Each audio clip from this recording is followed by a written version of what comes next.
What is going on, everybody? Thank you all so much for tuning into this live stream segment of For the People podcast.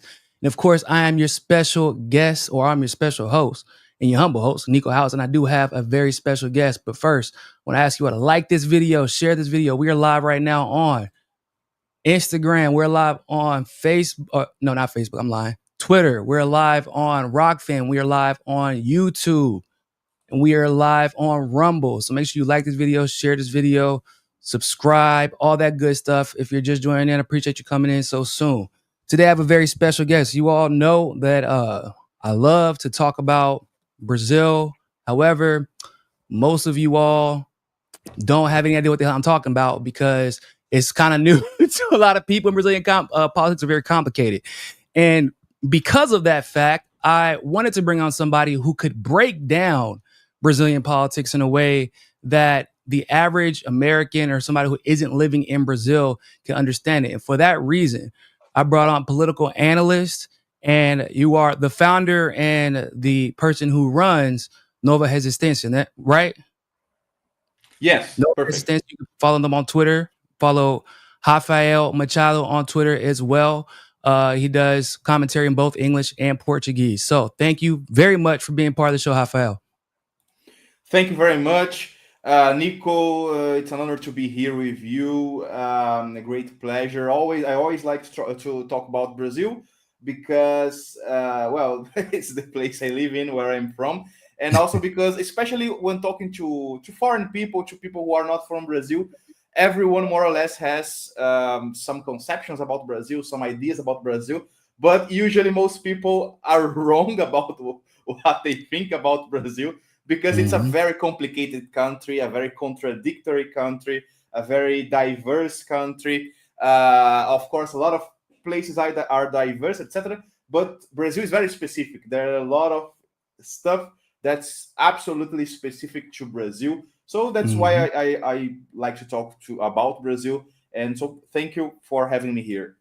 No, of course, man. And I 100% agree. I mean, there are things that I thought I understood about Brazil, having I studied a lot about Brazil while I was in college. And when I moved here, I was kind of like taken aback by not just the politics, but the social dynamics, even the language, the way people interact, how people make friends here. I didn't realize that the education gap or the inability or ability to read can actually dramatically affect your social circle, like more than what it would in a place like the United States, where maybe because of social media and everybody having access to cell phones so soon, it's easier to communicate, right? There's like a uniform form of communication, whereas in Brazil, social media and cell phones and access to internet is actually relatively new, right? So it actually dramatically affects the way people communicate.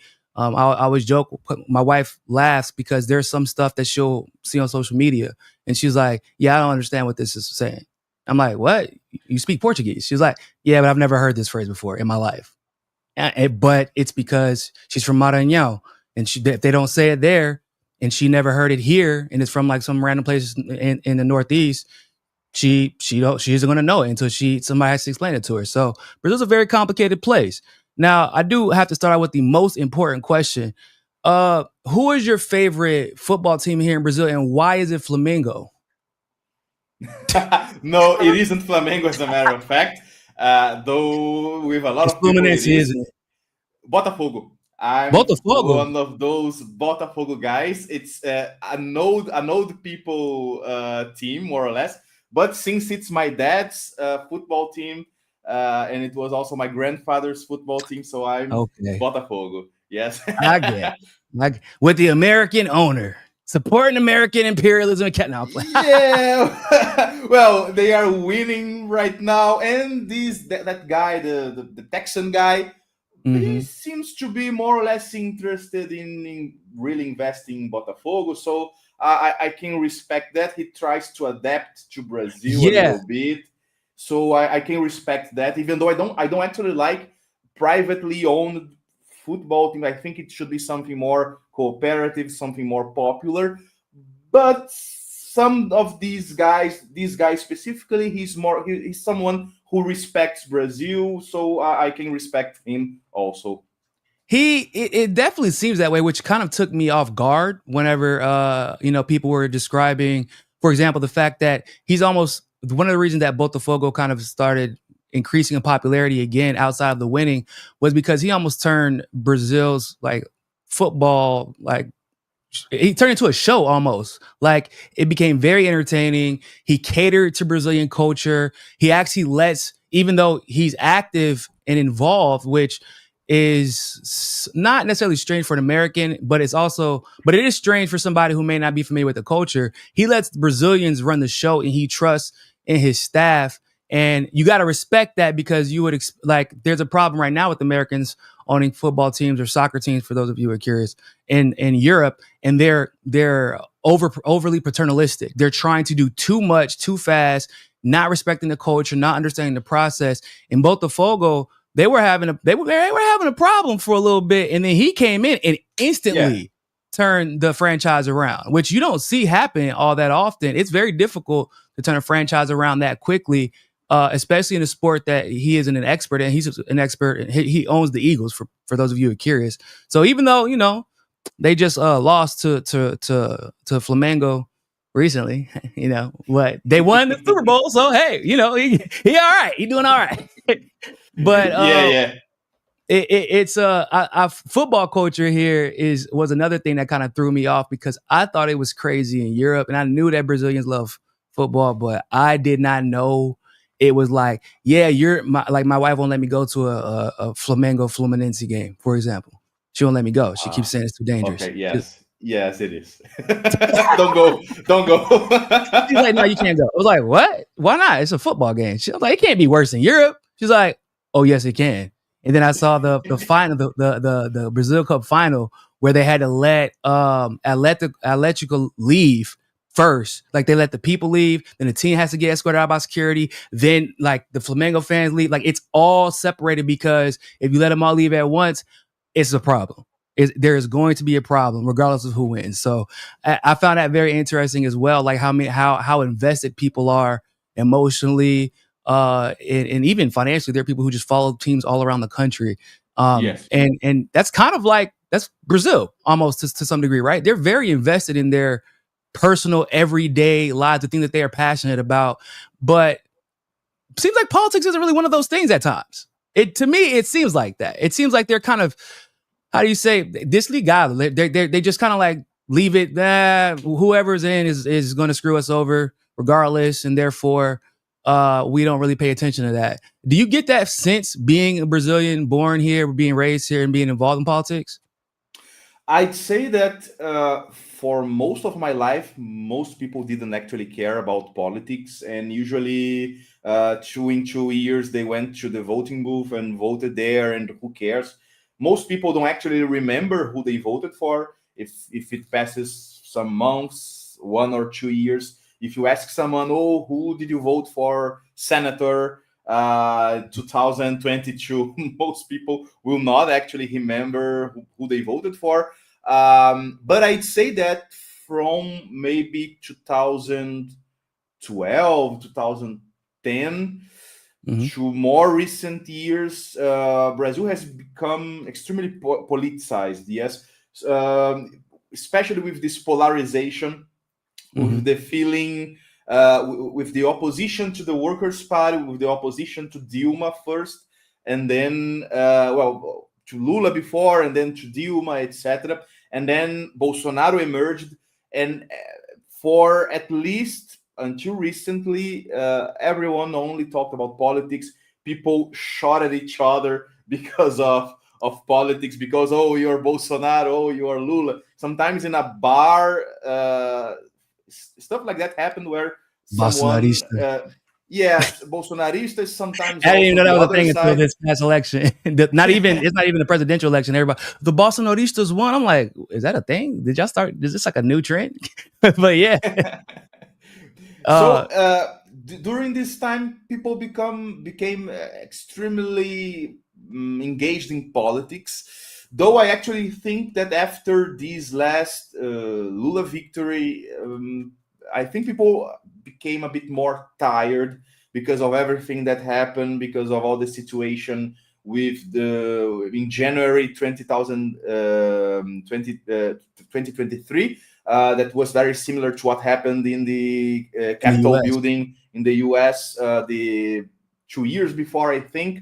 Because of that, because of the fact that now Bolsonaro is extremely has a lot of judicial problems, because also the economic situation is not that good. Of course, people are still more or less engaged in politics, but they are returning to a more or less laid back uh, perspective about it.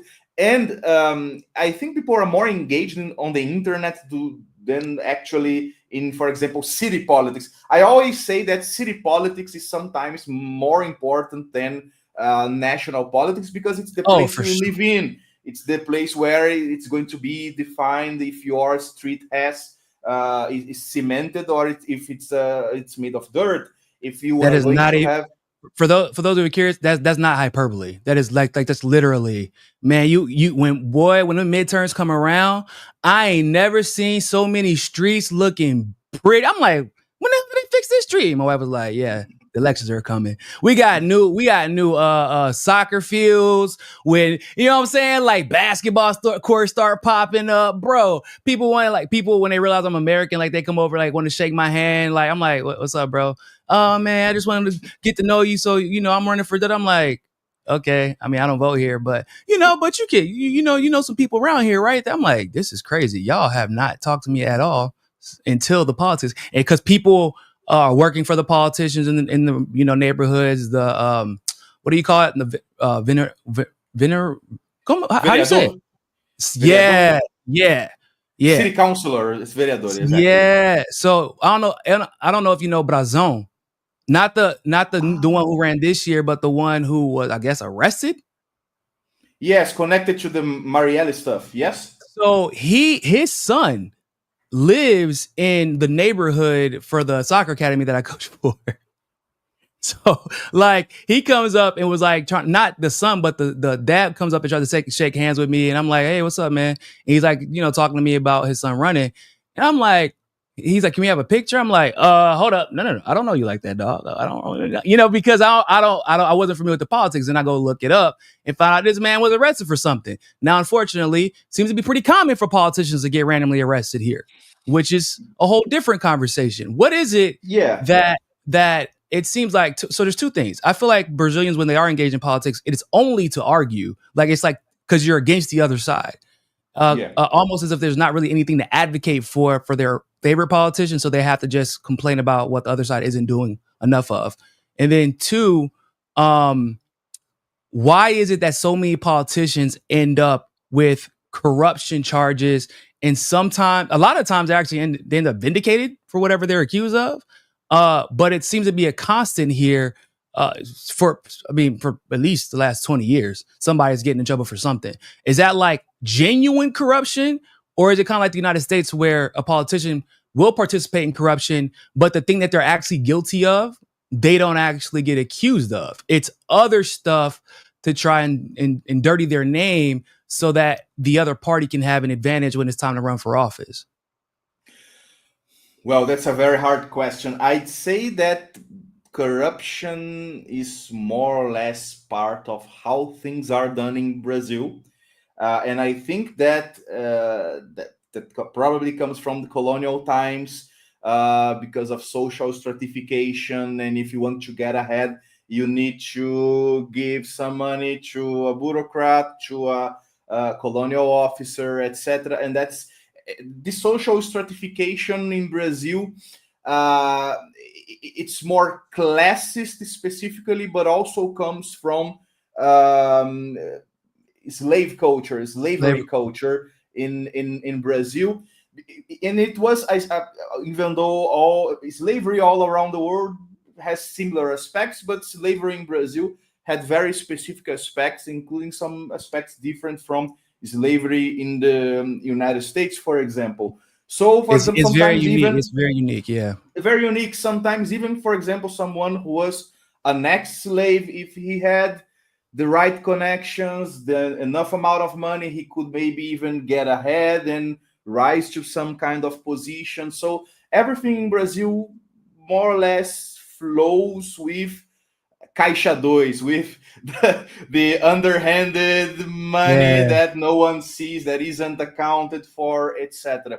So, Yeah, classism is definitely a bigger problem here in Brazil than racism is, and it's hard to explain that because racism exists in Brazil, even though yes, the majority of the it's like there's more black people in Brazil than anywhere else in the world except for Nigeria, right? So, but there's still racism, but the classism aspect of it is so much more important because if you're willing to play ball, they really don't care about your race. That's like, and I'm from the U.S. where there are a lot of people, a lot of black people who are willing to sell out to get ahead, but they will still treat you like you're black.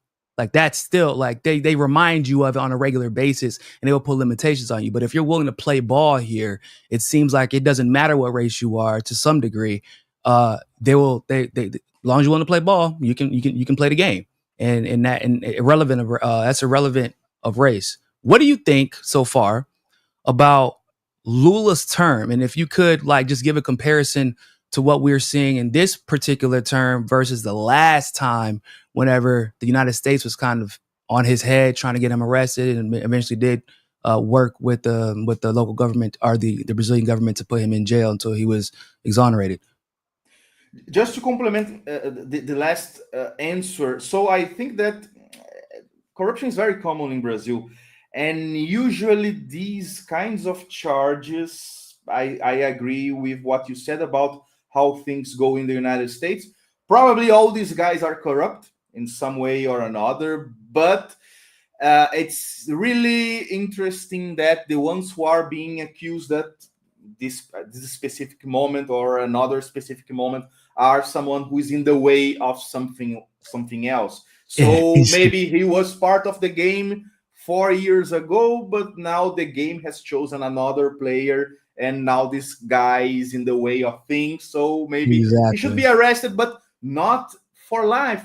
2 3 years. Maybe he gets smarter, or maybe we are going to need him again. So he always gets vindicated in the end. In Rio de Janeiro, I remember, for example, Garotinho, or people from Garotinho's family, Sergio Cabral, for example, and there are a lot of other guys from Rio who have been arrested, ex-governors, ex-mayors, who have been arrested, and then, oh, the guy was arrested. 4 years later, the guy is a candidate again. Yeah, So it's it's so something normal. that I'm like, this is wild. This is like yeah. with zero shame. They like Zero and shame, everybody knows exactly. it. And Yes, everybody will everybody know it, knows it. and they don't blink twice about it. No, no, of course not. So I'd say that even the charges, the procedures, they are usually full of holes, because it's because of the irregularities that I think are in purpose in the due Mm. process, that then the judge in 5 years will be, oh, we made a mistake here, this guy is actually innocent because now it's necessary. And that's Mhm. where we get to, for example, Lula, because Lula more or less had a very similar story. He was accused of corruption, and then suddenly the same judges who condemned him, or more specifically who confirmed his condemnation by inferior court, were the same judges who know, oh, as a matter of fact, the whole process was irregular, there was this problem, the guys aren't fools, they know Technicality, and law, all of a sudden they those know judges found law. technicalities Yes, in the way that they they know were law. adjudicating. Yes, they know law. So they, of course, they knew about that when they were taking a look at the process at the first time. But now maybe Lula is more or less convenient for the game. And that's what I think about Lula. I'd say that Lula has an interesting personal story, as someone who came from the northeast of Brazil, who came from a real, really poor family, real, really miserable family, became a proletarian in São Paulo, worked. Of course, then he became a member of the union, of the steel worker union, Mhm. and then he became a politician. I'd say though that when he first came to power in Brazil, when he first became president, he already had understood that to become a president in Brazil, he would have to make a lot of concessions, and he would have to rule together with the banks, with the bankers. Hmm. So from Oh, the get-go, he already, for example, there was a letter that was a public letter that was published in the newspapers some days before his first election, where he compromised himself with neoliberal economics, with respecting the debt, with fighting yeah. inflation, etc. It Yeah, is I called. actually had to explain to people that by like American leftist standards, or by leftist standards in a lot of countries, technically Lula was always a neoliberal. It was just like he was a more tolerable neoliberal compared to others in Brazil. Yes, that letter is called Carta ao Povo Brasileiro, letter to the Brazilian people, because of course the media in the 90s basically created a kind of scarecrow of Lula. Oh, Lula is a communist. Comment, Lula yeah. is going to expropriate everyone, etc. So he basically got into the bed together with the bankers, so that maybe the other political forces wouldn't complain that much. He promised not to reverse the privatizations. There The were a lot of privatization. yeah, a lot of businesses that were privatized in the 90s. He promised not to reverse the all of that. But as in other ways, during this time there was a lot of interesting stuff. For example, some social programs that were very important to fight hunger, to fight extreme poverty. There was some industrialization impulses, especially regarding oil industry, regarding He naval was the one industry. who introduced this idea of using sugarcane ethanol to reduce the dependency on foreign oil, right? I think so. Yes, I think it was during his term. Yes, Yeah, even it though the seemed like idea, somebody had a problem with that because I mean, it's I know Brazil has people don't know that Brazil as when it comes to sugarcane, they actually are the only country that's allowed to export as much as they do. It's them, and then like the second is the United States, but they export like 93%. So for him to make that decision, okay, cool. So like we know that no one else can. We if we do this, not only will we be able to help our own country, but we'll actually be able to be the only ones who export and benefit from this. And it seems like to some degree he was punished for even considering doing that because of every like oh no like this is these banks which a lot of people aren't aware of these banks a lot of these politicians they're on the payroll of somebody in the United States, right? And people don't get that these are just a lot of subsidiaries of corporations in the US. yes, precisely. We had some stuff going on. We also had favorable um, oil prices during the first two terms of Lula's presidency. The oil barrel was being sold for a decent price, for a good price for Brazil, also for Venezuela, for the Arab countries, etc. And with that money, some interesting social programs were invested in. We also saw an attempt at developing a space industry in Brazil, Mm. and everything turned out very weirdly because we had an accident in the base of Alcântara, which was, if I remember correctly, during the first year of Lula's government in 2003, the rocket exploded during its attempted flight, and since that time there are such suspicions that the base was sabotaged by the United States. That the United States didn't want Brazil to have Sounds a about right. space program. That sounds about Yes, right. That sounds about right. Unfortunately. considering what we know that happens, for example, with Iran, with sabotage and or even attempted murders of scientists, etc., it's reasonable that there's this kind of suspicion.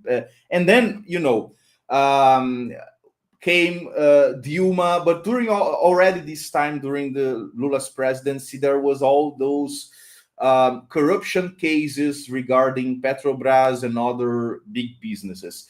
Well, I understand all of that as an attempt to sabotage Brazilian industry, basically, because that's what actually happened. The U.S.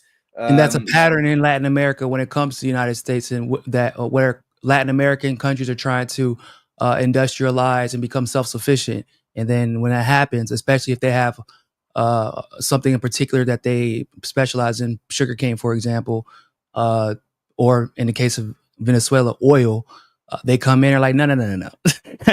Can't have that, because in the case of Brazil, I've always said, if the United States ever allowed Brazil to reach its full potential, that's it.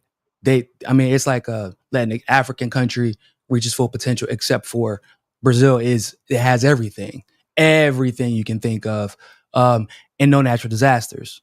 Like which is a huge thing. So like you're talking about a tourist destination with agriculture, forestation, beaches, cariocas, which is a whole different thing. Like, it could be a problem for the United States if Brazil was to reach its full potential. Yes, it's the biggest country in South America. It's a country with the potential, for example, because we know that the US geopolitical objective, like it was in the 19th century and even more now, it's basically to reinstate the Monroe Doctrine and all those, also Ted Roosevelt's accretion to the Monroe Doctrine, where they are going to be hegemonic, not only in North America, for example, but in the whole of the Americas. Mm. And of course, the major rival to that, of course, isn't Canada, because Canada is basically next to the United States, and I don't really know what the Canadians could ever do against the United States. They simply are going to need to accept some kind of compromise always with the United States, but. Places like Brazil, which are in South America, which is the biggest country in the region, and differently from the Spanish origin countries, we managed to stay together after our independence because, well, when Spain was being fought against by the peoples from the neighbor countries, England at the time tried to influence the caudillos, the local chiefs, the local generals in Colombia, in Argentina, in Paraguay, etc. Oh, each one should go their own way to found its own republic, etc., etc. But in Brazil, we actually had the luck to keep the whole country together, and that's of course a The problem to and the United States. The Dutch tried to separate you guys, right? If I'm not I found that out recently. It was the Dutch. Yes, they invaded the northeast region and occupied it for some decades, more or less. But we managed to expel the Dutch. We also had a separatist movement in the south that there was also a war and it was defeated. The Paraguay at the time also invaded Brazil because at those times Paraguay was more or less a military power in the region, but they were also defeated, etc. So we managed to stay together with the country until now. And of course, that considering the resources that we have in the Amazon rainforest, the resources, the oil resources in the sea, the mineral resources, also the access to water in the southern Clean regions, water. also Yeah. clean water, both in the Amazon and the Guarani region in the southern Brazil, next to Argentina and Paraguay. There's a lot of resources in Brazil. So the demographic resources, because a lot of people also in Brazil. Brazil still has a more or less decent, fertility rate. So people are still having kids. We of course Yeah, they we. do. It's Yeah. about that time where conception is about to spike. If y'all don't know, Carnival is coming up in next month. So you Yeah. about 9-10 months later, you see it. Yes, by October, there are going to be a lot of Enzos and other kids coming around. Woo! And a lot of them not even gonna know their daddies. Man, but so fast forward, we're in a situation right now in Brazil where Yeah. the real is not doing as well as it did the first term of Lula, because the first time of Lula, if I'm not mistaken, the Brazilian real was doing like amazing comparatively. Like it was like 1 to 3 or it was something crazy that you don't see when you're talking about the dollar and how it performs against other currencies in Latin America. I feel like the real, even still to this day, is unique in that sense. It does better than the other currencies in South America. Some people are blaming Lula for this. I can't really say if that's true or not. But also, there are some policies and some issues that he said he was going to address, like he was going to, for example, address this drug war issue, right? Legalization of marijuana, or at least the decriminalization of marijuana. That I feel like he hasn't even spoke about it. He hasn't even spoken about it since he won. And that's allowed, obviously, these military police to go into these favelas and do what they do. You got traffic, at least in Rio, you got traffic stops. I've gotten stopped once because I had a backpack, and the truth is, they think I look like I'm a bandido. They just, I guess I fit the description. I got tattoos, long hair, and I'm black, and I don't. Depending on the situation, I may not look Brazilian. I like or dress nicer than the average Brazilian. And he like looked at he was going to look at my back, but then he looked at my passport and then just like let me go. I'm like, why did you even stop me? Like I don't know what was this about. And then the Uber driver told me straight up. He's like, oh, he probably thought you were selling drugs, right? Because they get kickbacks for that type of stuff. So these are issues that I thought Lula was going to deal with, and a lot of people believe that Lula was going to deal with. But I feel like that there's been no innovation, there's been no progress, and in some ways, just as a person who lives here and has obviously now has family here, there's like it's more difficult even to get by. What would you say to people who feel like that? Well, regarding all these issues in Brazil, it's I think the situation right now is more or less a consequence of what we have been going through during the last decades, both during Lula's government, Dilma's government, Temer, Bolsonaro, and Lula again. Because, well, when we are talking about how different is Lula's current term in comparison to his first terms, I'd say that if he was already compromised during his first term, nowadays it's even he's even more compromised. I would say, for example, that he was only allowed out of jail because they knew that he was now even more controllable than he was already when he began. Because, well, if you take a look at those guys who were coming together with him during the elections and during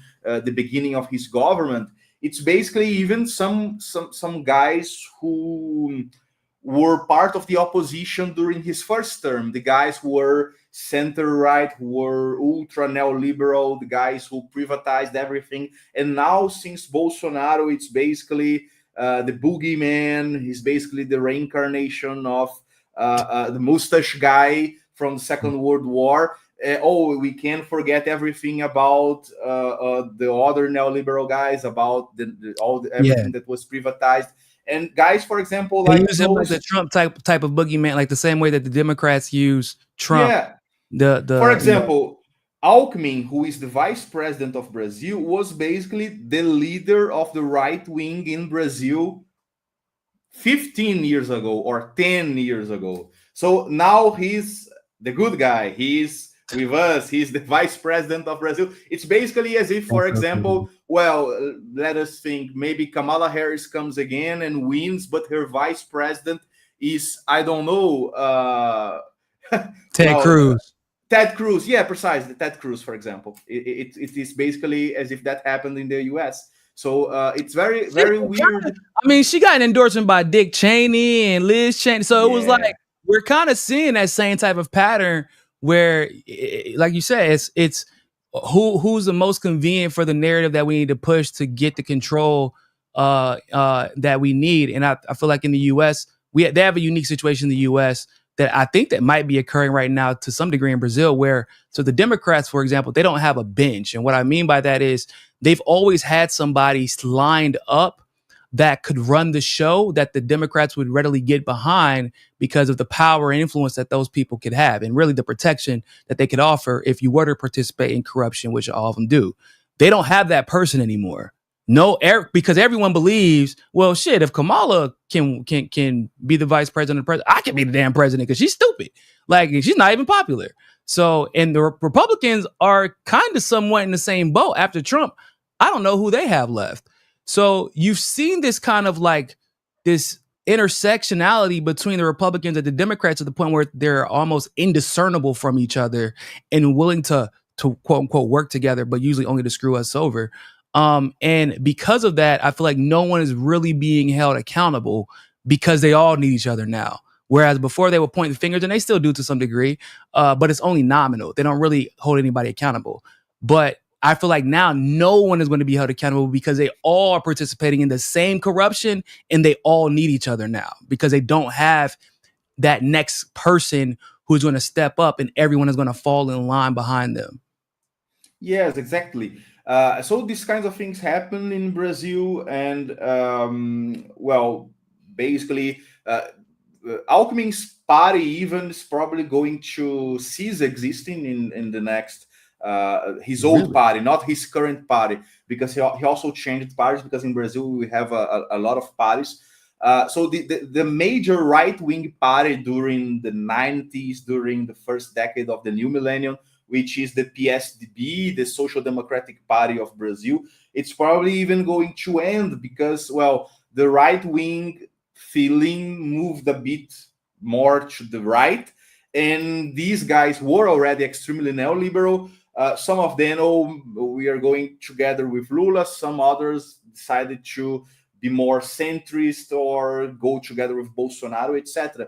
And well, how does all of that leaves the common citizen, the common worker, with the situation of food prices? That's probably the major Oh yeah. polemic against the government currently. Well, the Look, I'm biggest. American. I hate going to the grocery store. I'm American. I hate going to like. My wife went to the grocery store. She showed me the receipt. I said, "Hold on, is this reais or dollars?" She's like, "Yeah, it's dollars." I said, "Oh nah, this is getting crazy. This is getting out of hand. It's really the food prices and this." But the interesting part about that is it's hard to pin that exclusively on even the Brazilian government because it's happening all over the country, or excuse me, all over the world right now. And so now this is what I really wanted to ask you about. I feel like right now Brazil is not only feeling the effects of the corruption within its own country, but really the negative impact of US and Western imperialism around the world because of the real being so directly connected to the dollar, because of the import export issues, the sanctions, who they can and can't work with, to the point where, like this situation with BRICS, for example, with Lula blocking Maduro in Venezuela from joining BRICS out of nowhere. No one saw that shit coming. I definitely didn't see that coming, considering the amicable relationship they've always had. But like, I feel like that's the result of the United States. They made a phone call, right? They're like, "Yo, you're gonna block them because we're telling you to," which causes problems for the rest of the world and ultimately causes problems for Brazil. So, do you feel like Brazil actually has an opportunity to even reach anything close to its full potential while the United States is still exercising so much influence over not only Brazil's economy, but the economy all around the world? No, absolutely not. I'd say that multipolarity is a must for Brazil. It's something that, well, of course, multipolarity can come and maybe Brazil won't take advantage of the situation. But without multipolarity, there is even going to be a situation that we could eventually take advantage of.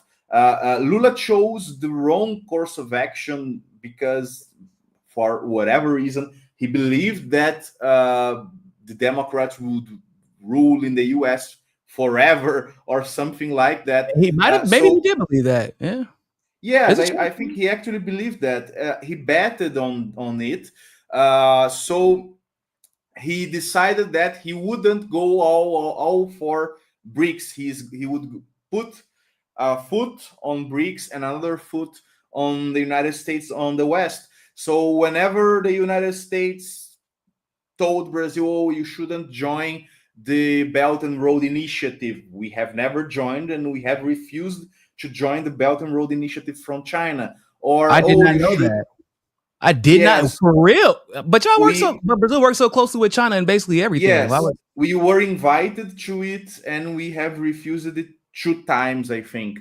Wow. We when there was the situation with BRICS, the situation with Venezuela, we also went there and vetoed Venezuela. We also began putting pressure on Maduro to give up power, to allow So so-called free elections, etc. And all of that because Brazil thought that that way they could be closer to the United States under Biden, and that then Brazil would be protected, that Brazil wouldn't need to ally with BRICS, etc. Well, it was a wrong bet because now the United States has as president Donald Trump, who Lula actually insulted before the election. I don't want. various times he's insulted Trump a lot, actually, right? Like, Yes, but I, and I, well, I can see. So with Lula, I do believe that's a good point that you brought up, that that maybe he did believe that the Democrats would be running the show for a while, and not necessarily because they're like winning legitimately. I think because I don't know if you saw the news whenever Lula and Bolsonaro were running this last election, it came out that the CIA was in Brazil advocating for Lula, right?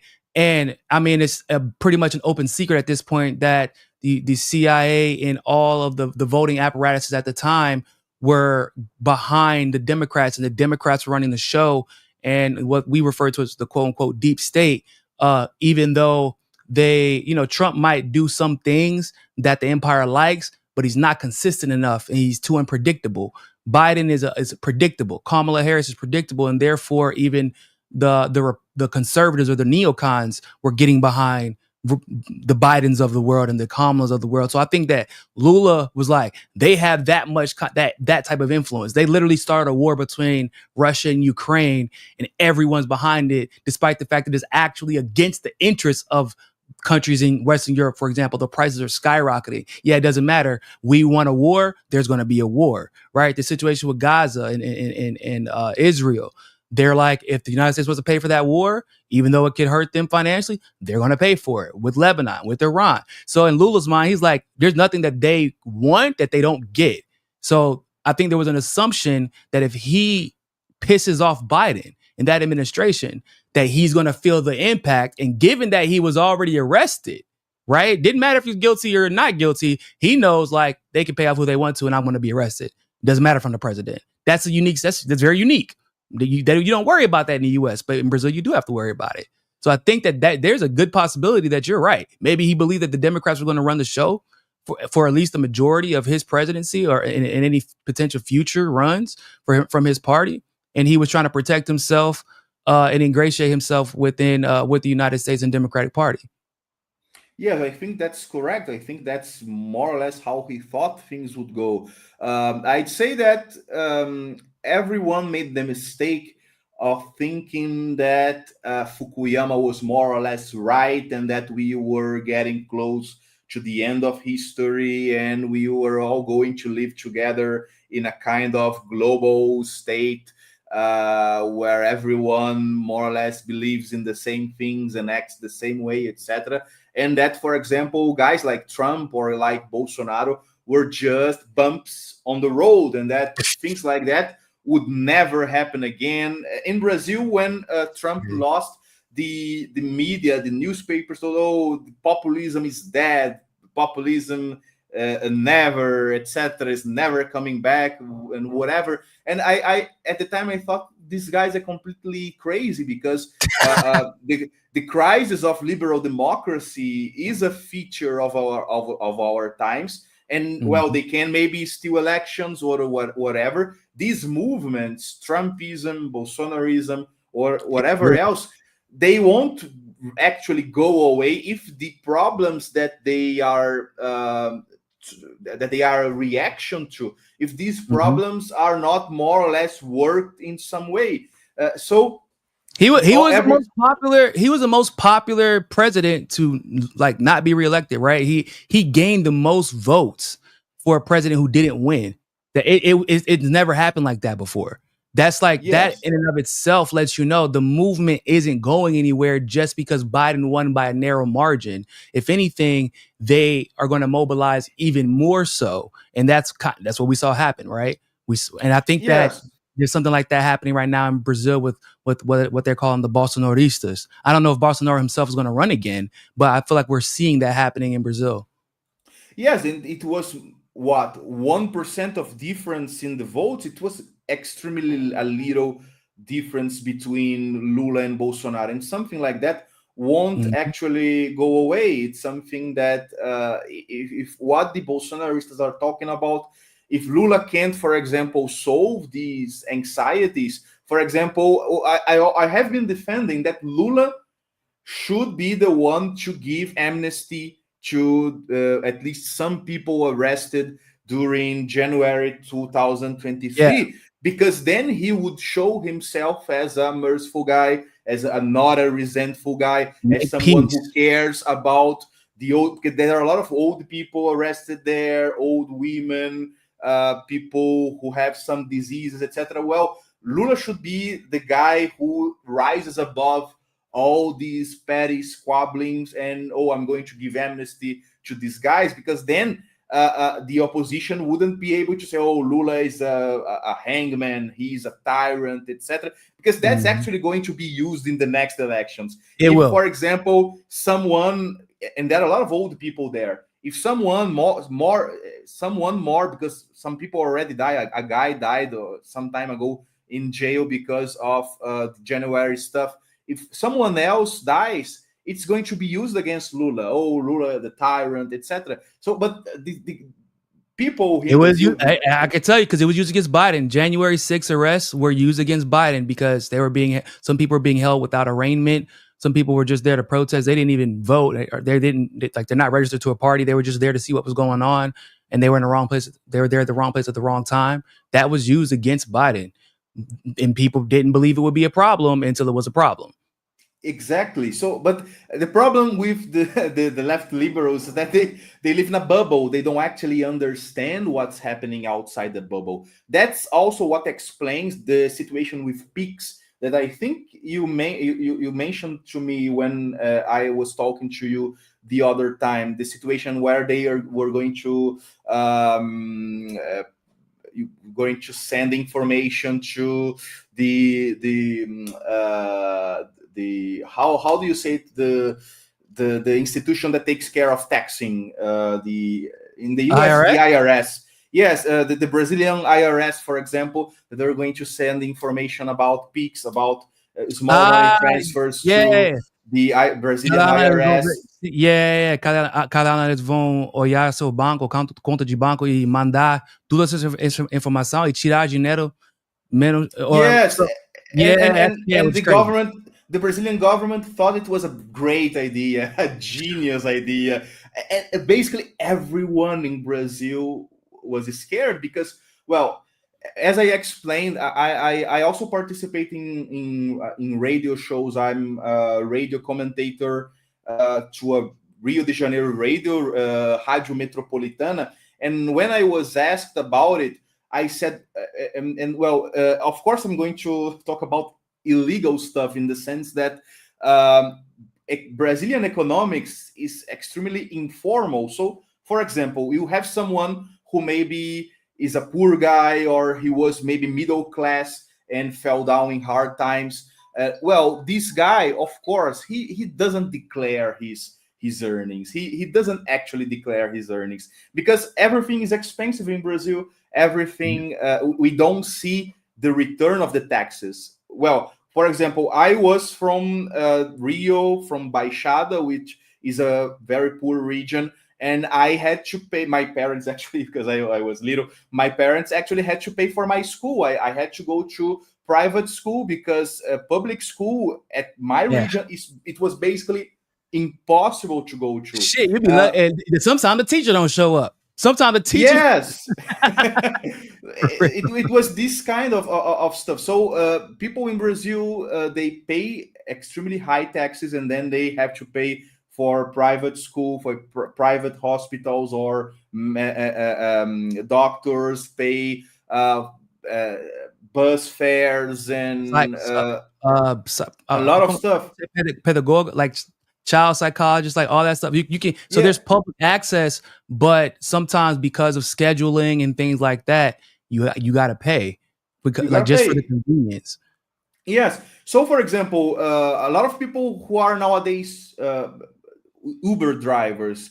My father, for example, he had a business. It was a reasonably good business, but it was a business of the event sector, of the Entertainment, like entertainment. entertainment sector. Yes, it was a business where people, prepared stages for shows. That's The dope. the guys arrange or assemble the stage, Yeah, etc. He worked in Rock in Rio, all these kinds of places. But then came COVID, came the situation, sanitary situation, and the entertainment industry basically collapsed. And then yeah. my father had to become a Uber driver. Well, of course, Uber drivers nowadays in Brazil, they earn sometimes 5,000 reals. Hell Let yeah. us Some of them making money. Some of them making Yes, let money. us put it in dollars. For example, $1,000 a month, $2,000 a month. For example, these guys, they are not going to declare their earnings, and maybe they are not going to pay taxes. And a lot of people in Brazil actually don't pay taxes, basically because they don't see the return of it. So when Lula decided that, now we are going to take a look at everything you transfer, of course, people got extremely angry and scared, and that took Because two. can I say, sorry to interrupt, and it's because partially because the government spends their money indiscriminately. They don't tell us. We don't get a say in how they spend it. Then they spend on a lot of besteira, a lot of merda, like a lot of bullshit basically. And no one, like, we don't get our money back from whenever they mess up and spend our money in ways that they shouldn't be spending the money, right? We see that a lot, and they do a lot of their transactions in cash so that people can't keep track of it, right? So there's situations, for example, where I'll send money to like my wife's aunt, right? They were talking about taxing that. If I choose to send money to help out my wife's sister, I just helped her take care of a hospital bill, right? Because that money landed in her account, however much it was, they were talking about taxing that, regardless of what it was for, regardless of where it came from, even though it isn't taxable income, nor was it hers, right? But it was going to, and if she couldn't pay for it, they were going to put an extra fine on top of it, even though the money came from me, right? So like that's what they were talking about doing, a level of accountability that they don't even have for themselves. That's why people were really pissed, because like you said, it'd be one thing if they were paying high taxes and the roads were getting fixed. And the healthcare system here is actually decent, but also I live in Rio, so it's a little bit different. I'm sure for other countries and other states and cities that don't have as much public access or as many doctors is different. But like, they're not getting a return on the amount of money they're investing in their country, and they don't have a choice but to invest that money. So why would you then choose to why would you then be okay with them taking even more money, because they're not showing that they know what to do with the money that they're getting? Yes, precisely. So basically, this situation makes the government become ever more unpopular, creates a lot of trouble to the government, and they don't actually understand what's happening. They don't actually see what's happening to them, and that's a very big problem. I'd say that. Considering what has been happening right now in Brazil, um, I think that there's some decent chance that Lula is going to have a hard time during Oh the next elections. Uh, yeah. well, now It, I need to say something. I actually have to go to another interview. yeah, I was gonna say it's about that time. I know you got to get up off of here, but go. You can finish up what you were about to say. Yes, I'd say that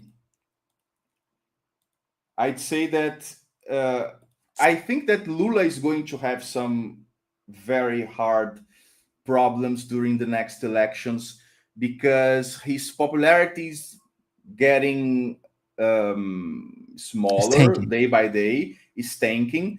Uh, Even though people are actually also more or less mistrustful of Bolsonaro because he actually didn't have a good time as president.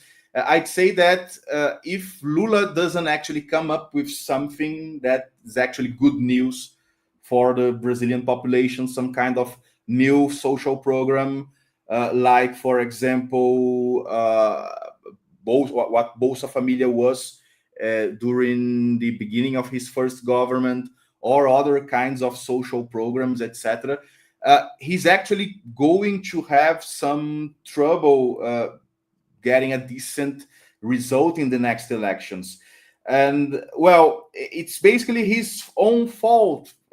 At the moment, we need to consider that, at least in part, it's basically a refusal to understand what the Brazilian people want, or at least to understand how Brazilians think. For example, we have now a recent video, where Lula tells people to, oh, well, if food is expensive, maybe you should buy something else. You should. Oh no, he didn't say stop eating avocado toast. Did he hit you with? He hit people with the avocado toast. Oh no, like Yes, it's a yes. thing in the U.S. They say, oh, it's because millennials are spending too much money on avocado toast. That's why they're broke. That's Yes, crazy. That's it's the crazy. kind of stuff that, if, well, he comes from a poor background, but you don't actually tell that to people, because of course it's the president's job to try to fix things, or at least ameliorate things a little bit, so that, Mhm. well, of course everyone understands, and everyone has always, when going to the market, try to Yeah, these are maybe. Brazilians, man. Yes, this is You know, it like is a they Brazilian thing.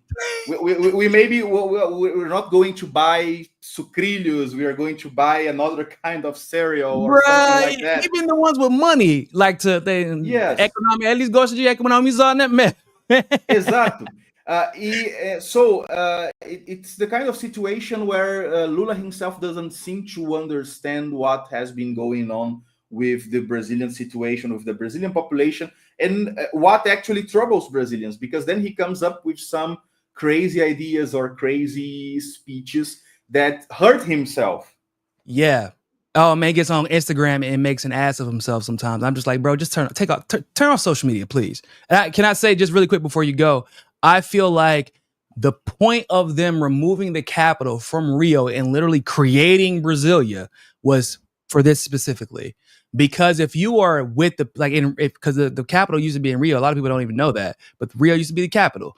Boy, in Rio is in a lot of ways still the capital of basically everything in a lot of ways, maybe some follow, but the politicians are not here, not the ones that make federal decisions. They're all in Brasilia, which is kind of like Washington, D.C. in a lot of ways, which is just created. They just created a place for politicians to go make policies, but those politicians are not really out there speaking and interacting with the people of Rio, the people of of Paraíba, or in the South. Like they're not there. Like they travel in the U.S. at least to try and pretend, but like, and they don't leave Brasilia. They don't leave Brasilia. They just stay there. They look at social media. What should I say? Okay, I'll say this. And then or maybe they confide in an advisor who lives in the area. But even those advisors, we know how that goes. They're usually corrupt and they're just going to say whatever's going to get them more money in their pocket. And I feel like that was the reason they removed the capital from Rio and put it in Brasilia, because they wanted those politicians to be disconnected so that people can't put pressure on them. Because with that pressure, maybe those politicians would be forced to move on some issues. Yes, I'd agree. I'd say that it was at least one of the reasons, and if it wasn't a conscious reason, it was one of the major consequences of this move. That actually, yes, politicians became much more disconnected because we can't actually see them. We don't actually usually see the congressmen, the senators, etc. And of course, that creates a gap between the people and those who are in power, who should be representing our interests. Exactly. I appreciate you, Raphael. Tell people where they can find you at before you get on up out of here. Well, you can mostly find me on X, Camarada Machado, also on Telegram, Raphael Machado, and on YouTube in the Nova Resistência channel. Awesome, man. Thank you very much. You can go ahead and get up on here. I appreciate you so much. Definitely have to do this again sometime. Thank you very much. It was an honor being here, and until next time. Yep. Appreciate you. All right, people. I hope you guys enjoyed the interview. We're going to keep going. We got a couple more things to talk about. Yeah, Raphael's a great guy. I wanted to have somebody on who could give a little bit more context to what we're seeing in Brazil, because I know a lot of people, for whatever reason, fall into the camp of it's Lula's amazing and Bolsonaro's horrible, or Bolsonaro's amazing and Lula's horrible. And to be quite frank, it's a little bit of both. And the corruption is widespread. The other day, I was reading that, like, for example, Lula was taking tens of millions of dollars and just throwing it at problems and giving it the money to people who had never actually had any experience resolving these issues, right? Increasing their salaries, increasing the jobs, and then so these people were making money to resolve problems that they've never actually had any experience resolving. And then the problems obviously have still not been resolved. Now, I don't know if that's nefarious. I don't know if that's corruption, but I do know it's incompetence at the bare minimum. And so you got to bear that burden if you messed up. But the problem is like I said, at least when it comes to Lula, he's not been willing to listen to people, as Raphael is pointed out. And so there could be a sharp backlash politically because of that, which could ultimately cause everybody to suffer, because it isn't just Brazil's influence isn't just local. It isn't just domestic. It isn't just regional. It's international. And people tend to forget that.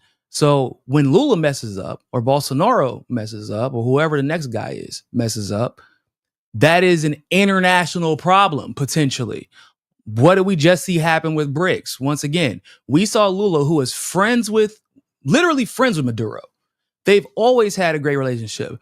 Brazil and Venezuela actually have such a special relationship that I think to this day, if you wanted to move from Venezuela, live in Brazil, the process to do so is extremely easy. It's damn near easier to do so as a Venezuelan moving to Brazil than it was for an American moving to Brazil. Right? You didn't need a visa to travel from America. You didn't need a visa to travel from America to Brazil, but you didn't need a visa, and you could have traveled to like if you were driving like on a bus, for example, because you can do that. You could just ride a bus to Brazil as a Venezuelan back in the day and get your license, get a worker's permit, and you could just work here. I know a lot of Venezuelans who just showed up. I was like, damn, did you have to go through a process? Nope. Nothing. So like Venezuela and Brazil have always had a great relationship, and out of nowhere, they use the veto power. He doesn't inform Maduro that he's going to do this, even though I guess when he was denouncing his presidency, saying that there's a chance he stole it, which is BS. That should have been a sign. But out of nowhere, he decides to use Brazil's veto power in BRICS to block Venezuela. That has detrimental consequences for the entire world's economy, because BRICS makes up 46% of the world's economy, and they were planning on using that oil. They were planning on refining that oil. They were planning on selling that oil, adding it to the supply that they already have with the other BRICS countries, because you can combine that supply with Brazil's supply, with China's lithium, with Russia's supply of oil and natural gas, Iran, Saudi Arabia. You get what I'm saying? Like, it was going to be a power move like we hadn't seen. It was going to put BRICS in a situation where now the United States has to be a little bit more careful about how they go about their business. And blocking Venezuela hurt the entire world. And not enough people in Brazil specifically ask why. And a lot of people around the world who do like Lula don't even know. They don't know about some of the problems that he's been causing, and some of the things that he's not really spoken out about internationally. That is actually a problem, right? Lula has not been an angel internationally. Lula sent troops to Haiti before. People don't remember that, but that happened. And so there is a reality too, though, that Lula is actually the type of president. Bolsonaro not so much, but Lula definitely is the type of president who responds to international pressure, not just from like governments internationally. I'm talking about from like people. Like he wants to be seen as popular. He got an ego, man. I ain't gonna lie. Lula got an ego. Lula loves to hear himself talk. Lula gets on Instagram on a regular basis and he just will start talking. And boy, I'd be like, this motherfucker on Instagram again? Don't you gotta go to work? Aren't you the president of like the largest country in South America? Don't you got something to do other than get on social media and talk about what you plan on doing? Just go do the shit. But he likes being elogiated, a word in English? I know in Portuguese it's elogiano. He likes being praised. There you go. He likes being praised. He loves it. He likes getting on there and seeing like hundreds of thousands of people tune in to his Instagram and listen to him promise things. And I'm like, bro, like if you're doing what you say you're gonna do, the positive things, then you don't got to get on Instagram and talk about it. People are going to know because you're going to do it. For example, although Lula may not be as popular as he once was, the governor of Rio, that man, he won in because we had elections recently. He won, and everyone knew he was going to win because even though we have some problems in Rio, right? Like it's no city's perfect. He came in and he fixed a lot of issues. Like, for example, I know it's going to sound silly to some of y'all, but like a lot of buses and public transportation did not have air conditioning. Sounds like a oh yeah, whatever. Like that's kind of whatever. No. Some of these people were sitting on the bus for an hour and a half, packed to the brim. They didn't have air conditioning. They didn't have Wi-Fi. And a lot of people's phones, they don't have access to data outside of Wi-Fi. So he put Wi-Fi and air conditioning on a lot of the buses. He fixed up a lot of the public areas, started offering more public services for kids, worked on the public school system. Like he did a lot. And people knew he was going to win. Not because of what he talked about doing, but because everyone was like, bro, man, I was going to take an Uber today, but I think I'm going to go ahead and save some money and ride this bus back to the crib.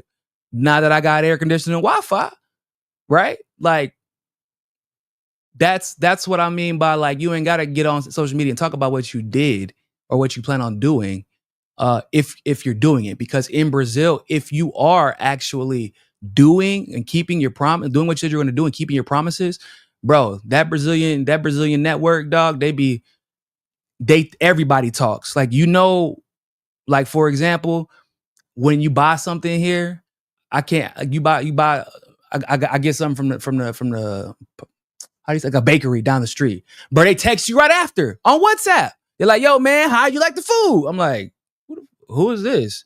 The bakery that you just got the bread from. How'd you like it? I'm like, damn, bro.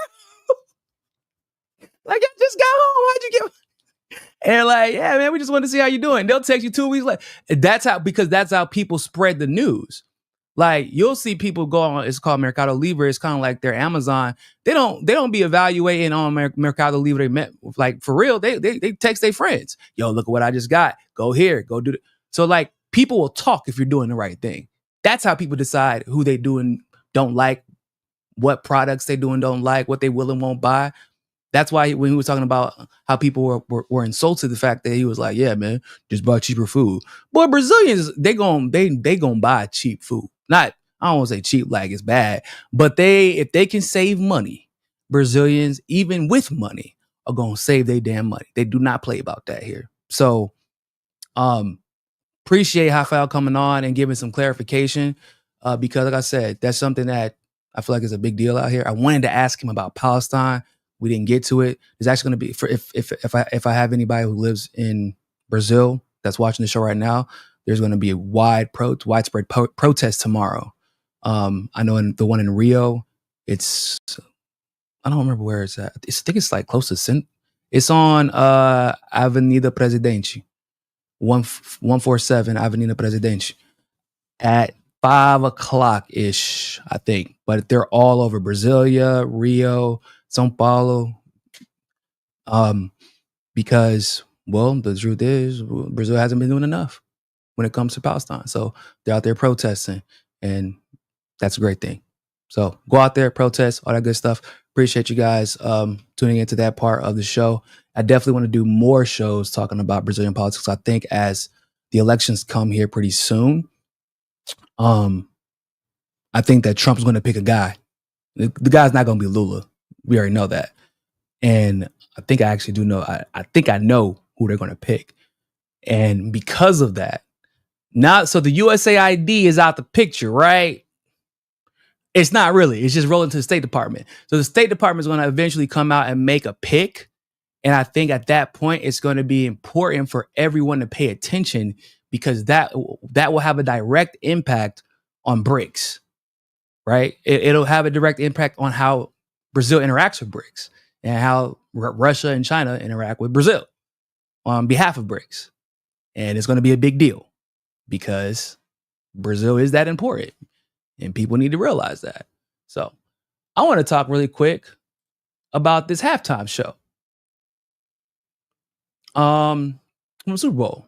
First of all, congrats to the Eagles. Shh. It's funny that we were talking about Botafogo. So Botafogo is a soccer team here in Brazil. The owner of the Eagles actually owns Botafogo. So, and they're actually doing, their organization is actually doing extremely well, even though they just lost a cup to, I want to say it was a Super Cup, if I'm not mistaken, to Flamengo, my team. But I was like, man, you won the Super Bowl, so I guess it's all good. But the halftime show got interesting. And it wasn't because Kendrick Lamar is, I don't know why people even like Kendrick Lamar as a rapper like that. Because for one, his replay value is piss poor. I ain't never heard nobody, like when I lived in the States, it wasn't like I used to live in Miami. So like people riding through the streets. I ain't never heard nobody blast him, whatever that new Kendrick Lamar was at the time. Good Kid, Mad City was the last time you heard people blasting Kendrick Lamar. So the fact that he was selected to perform at the Super Bowl halftime show in New Orleans, the city of Lil Wayne, people, that was a little weird to me. Because I'm like, I know that Kendrick Lamar makes basically he makes conscious music for white people who think they're woke. That's basically my description of Kendrick Lamar's music. It doesn't make you uncomfortable. And real conscious rappers, if you're truly a conscious rapper, you don't really get the love that you're entitled to from the mainstream industry. And it makes people uncomfortable. The music that you make makes people uncomfortable because it's the truth. I don't really like, even To Pimp a Butterfly, I wasn't a fan of. I tried. I really did. But I just felt like, I'm like, bro, you just wagging the finger at black people because it feels like you just are pissed off at us. Like, I didn't like it. Good Kid, Mad City was a good album, but like he just stole the concept from Nas's Illmatic. For those of you who don't know, it's just a West Coast version of Illmatic. That's like where Illmatic was like a story from a third person perspective. Like that's basically, or really his perspective, but like he's just an observation of his environment. That's basically what Good Kid, Mad City was. That was the only good album that I feel like he ever put out. Anyway, my point is, I felt like it was bizarre that Kendrick Lamar got a halftime show. And Lil Wayne didn't, because it was like, it's who he got it over. If you were going to pick a hip hop artist, you got to go with Lil Wayne in New Orleans, right? This top 5 rapper of all time. Everybody knows Lil Wayne songs, whether it be radio hits or mixtape hits. You got to go with Lil Wayne. Okay, cool. But then before that, obviously, you all know he got the Grammys, right? I think he set a record for hip hop artists for Grammy, for winning like 5 Grammys. And he got so because of a beef song, which never happens, right? And I have been telling people for a minute, I just find it very interesting that this man who is allegedly against the system, right? Allegedly, counterculture, whatever you want to call it. That's what that's how people like to see him as. They call him inspirational. Like, oh man, that boy really, he just be saying so much inspirational stuff. No, he be talking a lot and saying a lot of words that really just, he don't really be saying shit. Ironically, Jay-Z, who I'm also pissed off at, I remember he said at one of his, I think it was, what song was it? He basically said in his beef with Nas, just because you say a lot of words doesn't mean you're nice. And that's basically what Kendrick Lamar does. And people think that when you don't understand something, that means you're just saying something profound. And it's just not the case. Kendrick Lamar, who brands himself as an activist, as an activism rapper who cares about these types of issues, had been noticeably silent to me on the issue of Palestine. And it wouldn't, I guess it wouldn't have been as noticeable if other rappers hadn't been open about their support for the Palestinian people, especially because there was a whole letter that went out. It was a letter that went out on October, the end of October, that many rappers signed. So his silence was bizarre. His silence in general wasn't that bizarre because he does only come out like every 2 or 3 years with anything. So we already know that part. But his silence on this particular issue, I found it to be interesting. Because like you came out during your beef with Drake and you calling him a colonizer. Oh, so now you got beef with colonizers? Okay, so what's your take on Israel? What's your take on Israel and Palestine? Oh, you don't have one. Interesting. Kind of like when you had all this beef with the Grammys.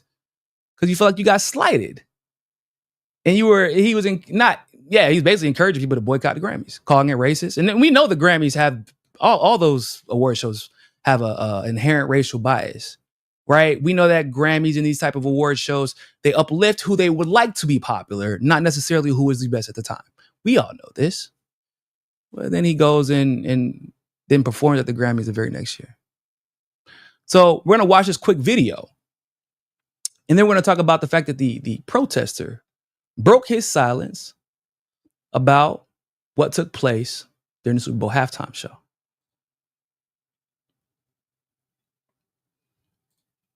And shout out to Hotspot, my Hotspot team. I didn't know if they were going to be like, nah, Niko, man, we can't be doing video about damn halftime shows and rappers. But my Hotspot producers were like, yeah, man, let's do that shit. So shout out to my Hotspot producers, man. And my editor who once again did a fantastic job.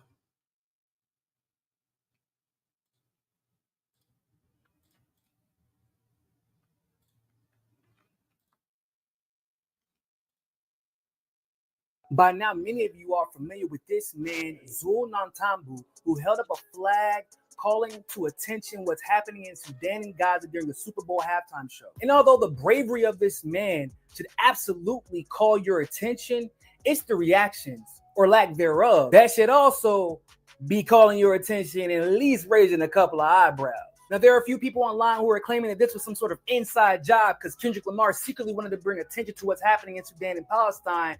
But the protester made it clear they had absolutely nothing to do with that. Kendrick Lamar nor Jay-Z and Roc Nation, who helped to organize that halftime show, had anything to do with it. And that fact has unfortunately been cemented after the NFL has issued a lifetime ban to the protester who waved that flag. But I'm like, this is Kendrick Lamar and Jay-Z, right? We're going to hear something from them in defense of this protester, even if they disagree with his methods, right?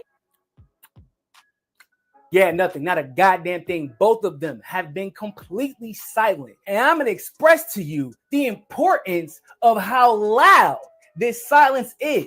Now, for many people, they consider Kendrick to be an activist, conscious type of rapper because of some of the music he's made in the past and his album like To Pimp a Butterfly. There were even articles done talking about decrypting the symbolism in Kendrick Lamar's Super Bowl halftime show, talking about the references to the struggles of the Black community and what's meant to be an overall general critique of America. I'm gonna let you guys in on a little secret.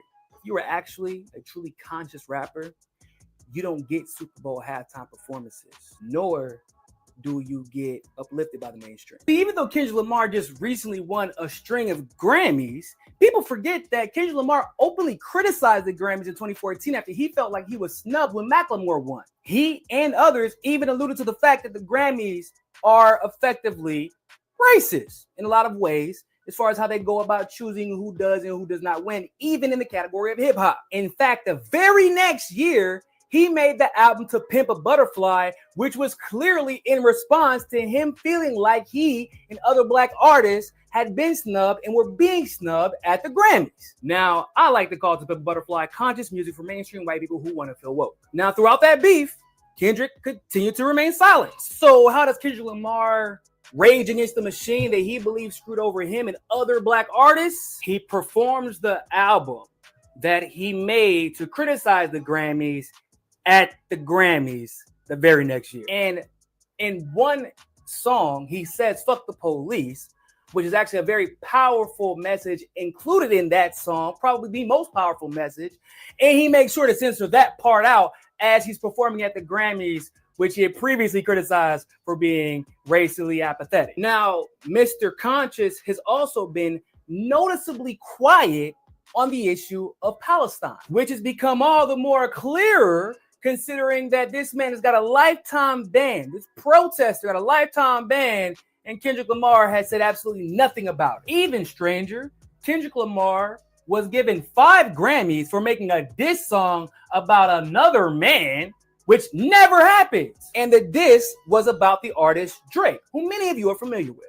However, what many of you might not have known is that that diss came shortly after Drake, half Jewish, signs an open letter calling for a ceasefire in Gaza after Kendrick remained silent. And after Kendrick basically disappeared for years and showed up out of nowhere, only to mention Drake. And then he was given 5 Grammys and a halftime show at the Super Bowl in Lil Wayne City. I mean, come on, if you know, you know. I'm just saying, to me, it seems like somebody has been rewarded for their complicity. And then there's Jay-Z, who has only partnered with the NFL in helping them select the halftime show because of his open criticisms of how they blackballed Colin Kaepernick. He literally says in a song, "I said no to the Super Bowl. You need me, I don't need you," referring to the NFL and referring to the fact that he refused to perform because of their treatment of Colin Kaepernick. Fast forward, he closes this deal with the NFL. This man gets arrested, detained, and then has a lifetime ban that Jay-Z could obviously prevent from happening because of his partnership with the NFL.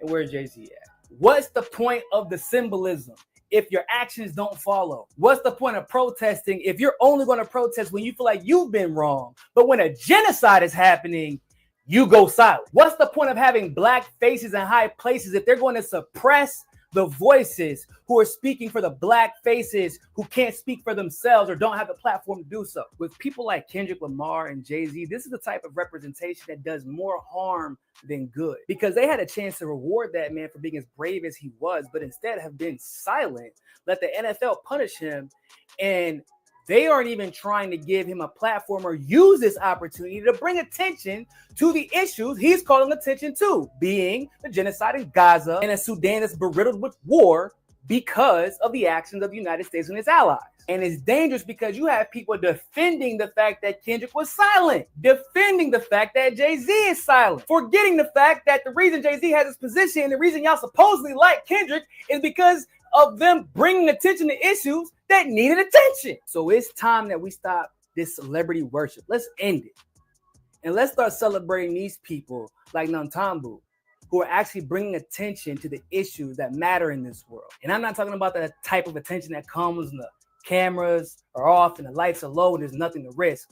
I'm talking about the type of attention where there's everything to risk and everybody is watching. This is what we should be celebrating. And these are who these celebrities with platforms should be defending. Yeah, man. So shout out to Hotspot for just letting me put that together, because one, I don't like Kendrick. I've felt for a long time that he's actually very dangerous to the discourse within the black community. And if you ever want to hear my favorite diss song outside of Family Matters is probably my favorite now. But Big Crit, Mount Olympus is a diss song about Kendrick Lamar. And he actually calls him out and was like, basically, you took a bunch of styles from other rappers that the mainstream hadn't heard of yet. He said, you recycled lingo from other people in other regions of the country where rappers are from that the mainstream hadn't heard of yet. He said, then you grabbed a thesaurus in a dictionary and basically everybody just started cheering for you, which is kind of 100% exactly what happened. It was funny as shit when he said, I was like, damn, yo, like this is a very, very, very specific breakdown of exactly how Kendrick got famous. he said, bravo for your propaganda. I'm overwhelmed by your dedication, like his dedication to the shtick that he puts out. And he's like, you act the fool, because he's saying you act the fool because at this point, this is when Control came out, that song where Kendrick just name dropped a bunch of people once again after disappearing for years. He name dropped a bunch of people, and he's like, bravo for your propaganda. I'm overwhelmed by your dedication. You act the fool, and people ended up thinking that your music was innovative. Bruh. I was like, yo, why is Big Crit saying exactly how I feel? Exactly how I feel about Kendrick Lamar, because like, bro, like, you don't be saying shit. I would rather somebody, you can be conscious and convey the message, but he be trying to overcomplicate it, try to use this syllabic rhythm that's emblematic of like Big Sean, Eminem, like Detroit rappers, and some West Coast, but mostly like a Detroit rapper type of style. And if you know like Eminem, Royce 5'9", Big Sean, you know exactly what I'm talking about. Even ASAP Rocky to some degree. Like, he don't be saying shit. That's the moral of the story. He don't be saying shit. And yet he got uplifted.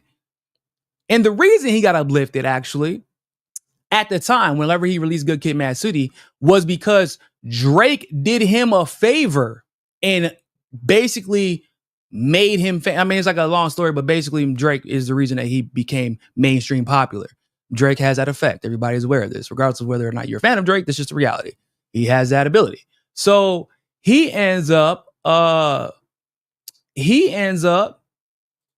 dissing Drake subliminally various times, despite making a song thanking Drake for helping. Like, he literally made a song on Take Care on Drake's album where he literally explains how Drake is the reason that he's as famous as he is, and even had an influence on the style that Kendrick uses to gain attention, right? He has like this more, a more personable style. He's a little bit more open about his personal life, and more vulnerable in his lyricism. And he got that from Drake. It was Drake who told him to be himself effectively. So fast forward, Grammys happen. He gets robbed by Macklemore, or, that's what he says. I don't believe that. I mean, he was going up against some heavy hitters. Macklemore shouldn't have won. Macklemore said he shouldn't have won. Ironically, Macklemore has been very open about Palestine. And yeah, y'all see how that's going for him. They blackballed the shit out of Macklemore. I don't ever see Macklemore pop up on my timeline anymore because he's been so vocal about Palestine and he has been nonstop about it. I got to go find Macklemore. Okay. Macklemore wins. Kendrick believes Good Kid, Mad City should have won. I personally believe that actually should have been Drake's album at the time, but whatever. Cool. Bias. Kendrick actually gets so pissed about what happens at the Grammys that he makes To Pimp, like I said in the video, he makes To Pimp a Butterfly like less than a year later, guys, because he's so angry. Telling people they should boycott the Grammy. It was a big thing. I don't know if y'all remember, it's like 2014, 2015. This is like a big deal. I remember how big of a deal it was, and everybody was calling the Grammys racist, which once again is probably true. But then he gets invited on to perform at the Grammys, and he actually performs.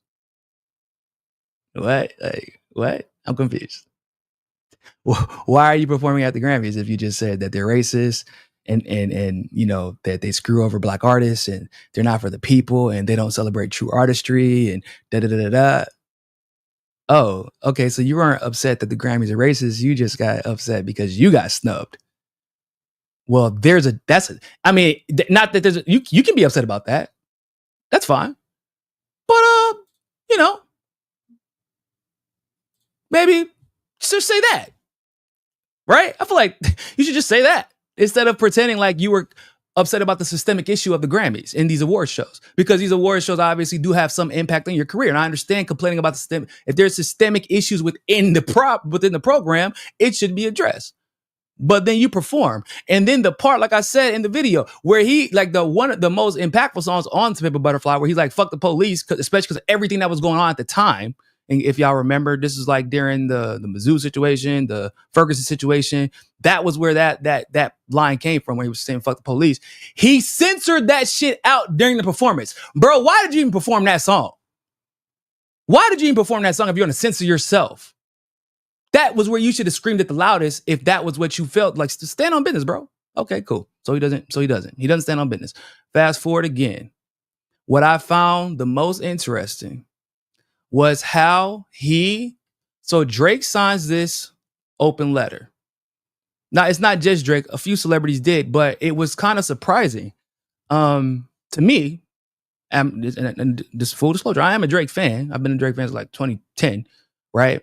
To me, I found it interesting that Drake's on the letter because he doesn't get involved in anything political. He doesn't make those type of, I don't expect that from him, which I'm fine with. It's cool.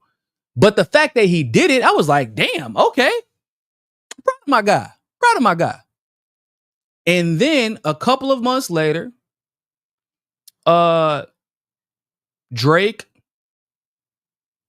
gets in his beef with Kendrick because Kendrick openly attacks Drake. But it isn't just Kendrick. That was the part that made it weird.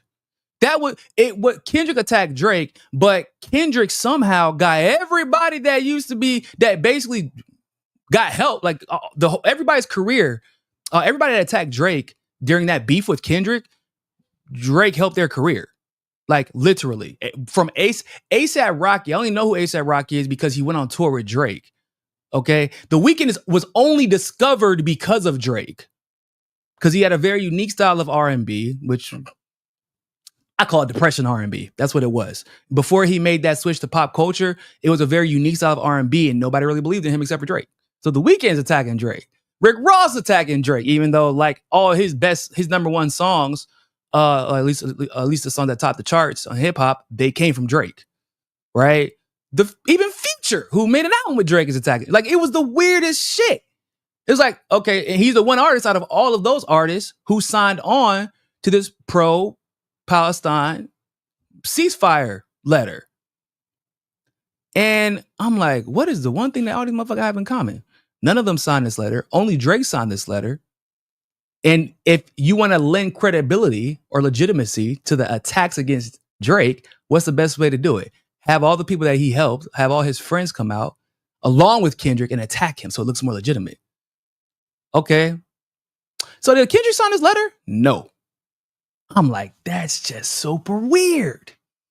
Kendrick attacking Drake is like, whatever, jealousy happens. And that's like a thing that happens with Drake every now and then. Somebody who's jealous because they don't reach that peak that he reached because of his versatility, they attack him. Whatever. That's normal in rap. What was weird was how a rapper like Kendrick comes out of nowhere and gets rewarded for beefing with an artist.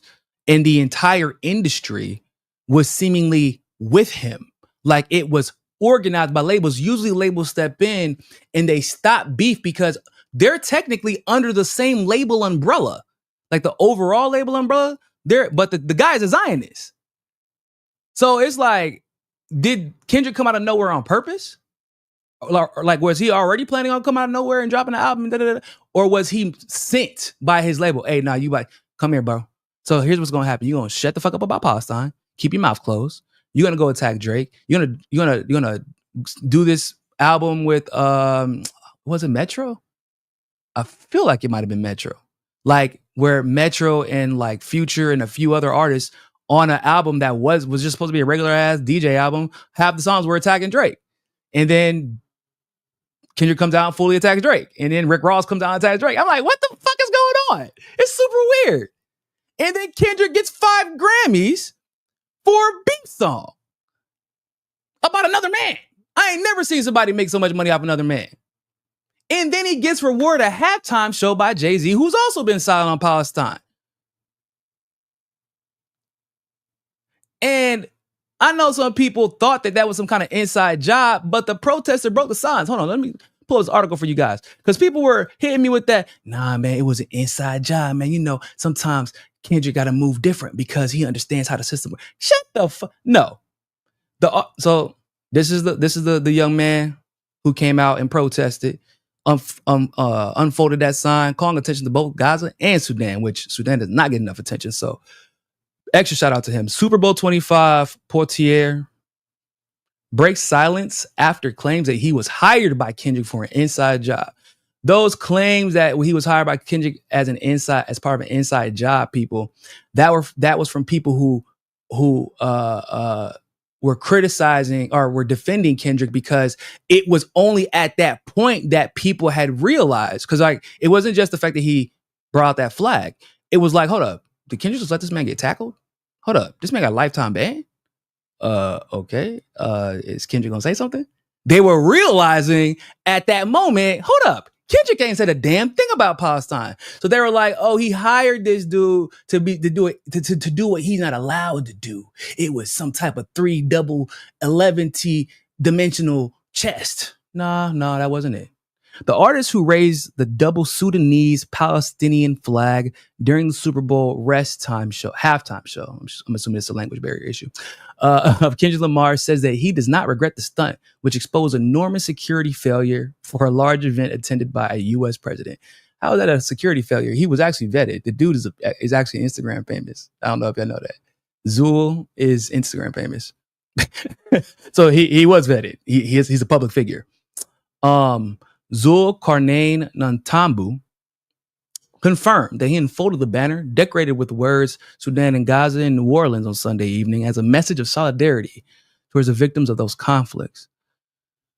Nantambu stood on a car that was used as a plug for Lamar's show and held the flag up before he ran around the field and was then tackled, I'm assuming, by security staff and cast out of the stadium. He is banned from NFL stadiums and events for life, but has not been charged with the protest, which would be weird, which was seen by millions of people and underlined a huge decline in security for events organizers. I don't know why they keep saying like there's a problem with security, and I don't really like that language. Can I just say that? Do y'all agree with me? Like, because it makes it seem like this dude just was like some random dude who jumped out of the crowd. Like, no, he was vetted. He was definitely vetted. And he says in an interview that it wasn't until after he realized the position he was going to be put in that he had a responsibility to fulfill. That's what he said. He didn't make the decision to do that until after he realized, oh, this is exactly what I'm going to be able to, like, what I'm going to be doing. And given what's happening in Sudan and given what's happening in Gaza, he felt like, especially as a Muslim, as a practicing Muslim, that it was his responsibility to bring attention. So Nantambu says he was a hired participant in the show and was part of the preparations for the Super Bowl in the past 2 weeks. So that raised questions about the size of the control process. What does that even mean? Like, what are you going to do? I'm just like, what are you going to, how do you stop somebody from protesting that? Like, what, because this isn't the only article that's brought up security. They keep talking about it. And I'm like, it's just weird to me. Hey, man, are you planning on doing a protest? No. Okay. I mean, that's basically, I'm sure, what happened. He says that he deliberately had discouraged his flag, and at the same time, other banners were shown as part of the Marset, and the celebrated rapper knew nothing about. Oh, I'm assuming they mean that he deliberately was they discouraged any flags, and at the same, despite the fact that at the same time other banners were flown at the set or during the set, and that the celebrated rapper knew nothing about the activism of Nantambu. The closing of speculation on social media claimed that it was an inside job. It was not part of Lamar's plan. I don't want to attribute that because he didn't know anything about it. Nantambu told Daily Mail. Political protests are forbidden at NFL and other important sporting events. Since when? I've never heard of that. I'm being so serious about that. I've never known that was a rule. But guys, just out of curiosity, do y'all consider asking for the end of a genocide political? Is that a political move? Or is that just like humanity? Is that like humanity? I feel like that's just humane.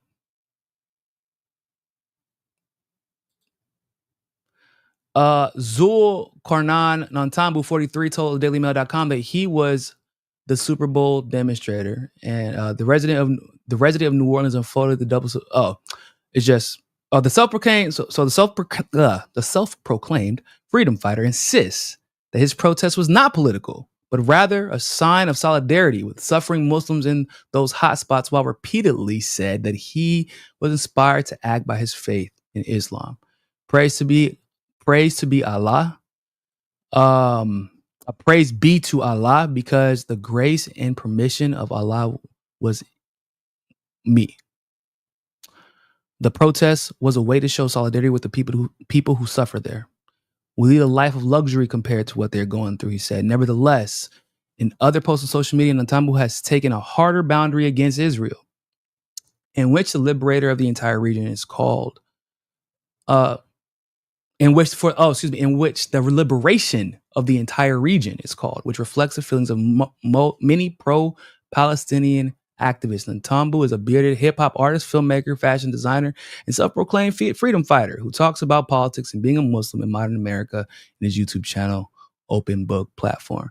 So, in other words, it wasn't an inside job, and the security team probably knew exactly who he was. I mean, if you're getting a bunch of people who would support lyrics and concepts that are brought up in Kendrick Lamar's music, these are the type of people that you're probably going to end up finding, right? So like it wasn't the fault of security. It's just this man made a decision. Now, the excuse that people gave whenever he was tackled to the ground and Kendrick did not speak up for him was Kendrick didn't see it. Okay. And after, when he was, because y'all gotta understand, these events, NFL stadiums are used for more than just football. NFL stadiums are used for comedy shows, music show. This guy is for all intents and purposes, somewhat of an entertainer, or at least a part of the entertainment industry. So if there Jesus Christ, I cannot speak today. If there ever is a point where he needs to be a part of a show that is taking place in a stadium that is an NFL stadium, which in New Orleans, which is the Superdome, I believe, there's a lot of events. I would say a majority of the major events happen in that stadium. He now cannot participate. Kendrick Lamar and Jay-Z have the ability, 100%, to advocate for him, especially Jay-Z. God, okay, Kendrick Lamar, he could speak out and get a lot of people to support him. But Jay-Z actually has the literal partnership influence with the NFL to overturn that decision. He's choosing not to say anything about it instead. Now, this is why I have always had a problem with Kendrick Lamar, because this is who Kendrick Lamar is. He profits off of Black turmoil. It's already bad enough that, like, as I love hip hop, like, and I've listened to him steal people's styles, the pentameter they rap, like topics they rap. Like, I've seen him pop up, say other people's name, and get money from it. Like, like, as a man personally, like, that's some bitch shit. Like, you getting money off of talking about another man every 3 years, because that's basically what happens. Like, that's what happened whenever he came out with Big Sean dropped Control with him and I can't remember the other guy. Oh, Jay Electronica. Remember, I don't know if y'all remember back in the day, Kendrick Lamar was fading from people's minds, and so he decided, I'm going to drop every single rapper's name, and people are like, oh my God, it's such a hot verse. It wasn't really that hot. Actually, Big Sean's verse was better, but that's what he does. He says other people's names and makes a lot of money from it. But in this particular case, when it comes to Palestine, this is not politics. Hell, Sudan is a less I hate to say less controversial because it's a big issue, but it's a less controversial issue, calling for peace in Sudan. Like, you couldn't even like talk about that. You could have like kind of sidestepped. You shouldn't, but he could have sidestepped the Gaza issue to at least be like, well, I have more of a kinship with the people of Sudan, so I understand where this protest is coming from. I understand a little bit more about what's going on there than Gaza. So, you know, I get why he felt like he should use that platform. Nope, he's silent. But this is the same man that had the audacity to call Drake a colonizer because he's half white. Even though Kendrick's fiance of 20 goddamn years, basically, not literally 20 years, but basically 20 years, is half white. It's just it's the same mix. The same shit. Like, this is who Kendrick Lamar is. And this is my problem with celebrity worship. And especially this type of celebrity worship, because Kendrick Lamar is like a modern day contemporary Talib Kweli. I don't know if y'all know Talib Kweli, but he was known for being a conscious rapper. And he's a fucking sellout. I've gotten in social media beef with Talib Kweli all the time, guys. Like, it's been like 3 or 4 times where we've publicly argued on Instagram or Twitter. And the reason why is because he's always tap dancing for the Democratic Party. That's like, I'm like, bro, you literally, your music is not this. Who the fuck are you? Like, why did you make this? Oh, was that just a lane that you chose to be in? And now, like, because your music career isn't successful anymore, you can't make money staying in that lane anymore. Now you got to tap dance against the very systems of power that you used to rap about and criticize. Do y'all understand especially when it comes to this halftime show, guys? Do y'all know how like fucking weird? Let me go to my Twitter post about this. Cause it was very, very surreal, like watching it go down. Cause it was emblematic of everything that's wrong with the United States, bro. Like, why these problems are even allowed to persist. It was very emblematic of that. I said the Super Bowl halftime show was emblematic of everything problematic about the United States, or at least the culture of the United States. As Zul Nantambu waves a flag to bring attention to the genocide in Gaza and Sudan and is punished for it, while Kendrick Lamar and his colleagues, selected by Jay-Z, tap dance to cheers for empty symbolism, followed by zero action, while raking in hundreds of thousands of dollars, if not millions of dollars, to pretend as if they care about the issues brought up in his music, referring to Kendrick. Nantambu has been given a lifetime ban, not just from NFL games, but all NFL stadiums. Kendrick Lamar and Jay-Z have not said a word to defend the protester, similar to how they have not said a word of criticism about the genocides. What we saw in real time is that genocide has become normalized in the United States. The punishment for protesting genocide is literally steeper than actually committing a genocide. And the historic victims of systemic oppression and violence are now being used as the puppets to keep people complicit, stop celebrity worship, and hold them accountable. That's my summary of what, like, it's like this man's, while because there's little articles out there like, man, breaking down the cryptic symbolism of what Kendrick Lamar did and the impact of it in the Black community. And while a man is holding up a flag like, yo, man, hey, genocide's happening. Like, it was nothing cryptic. Like, you don't need, he was like, nah, we don't need cryptic symbolism. We need hey, there's a genocide happening right the fuck now. Can we talk about it? Get him off the field. I'm trying to listen to some lyrics about oppression. Like, okay. Y'all don't think that's crazy when you really think about that shit? Do you get rewarded? Do you get rewarded for being an activist? Do you get rewarded with halftime shows for challenging the system?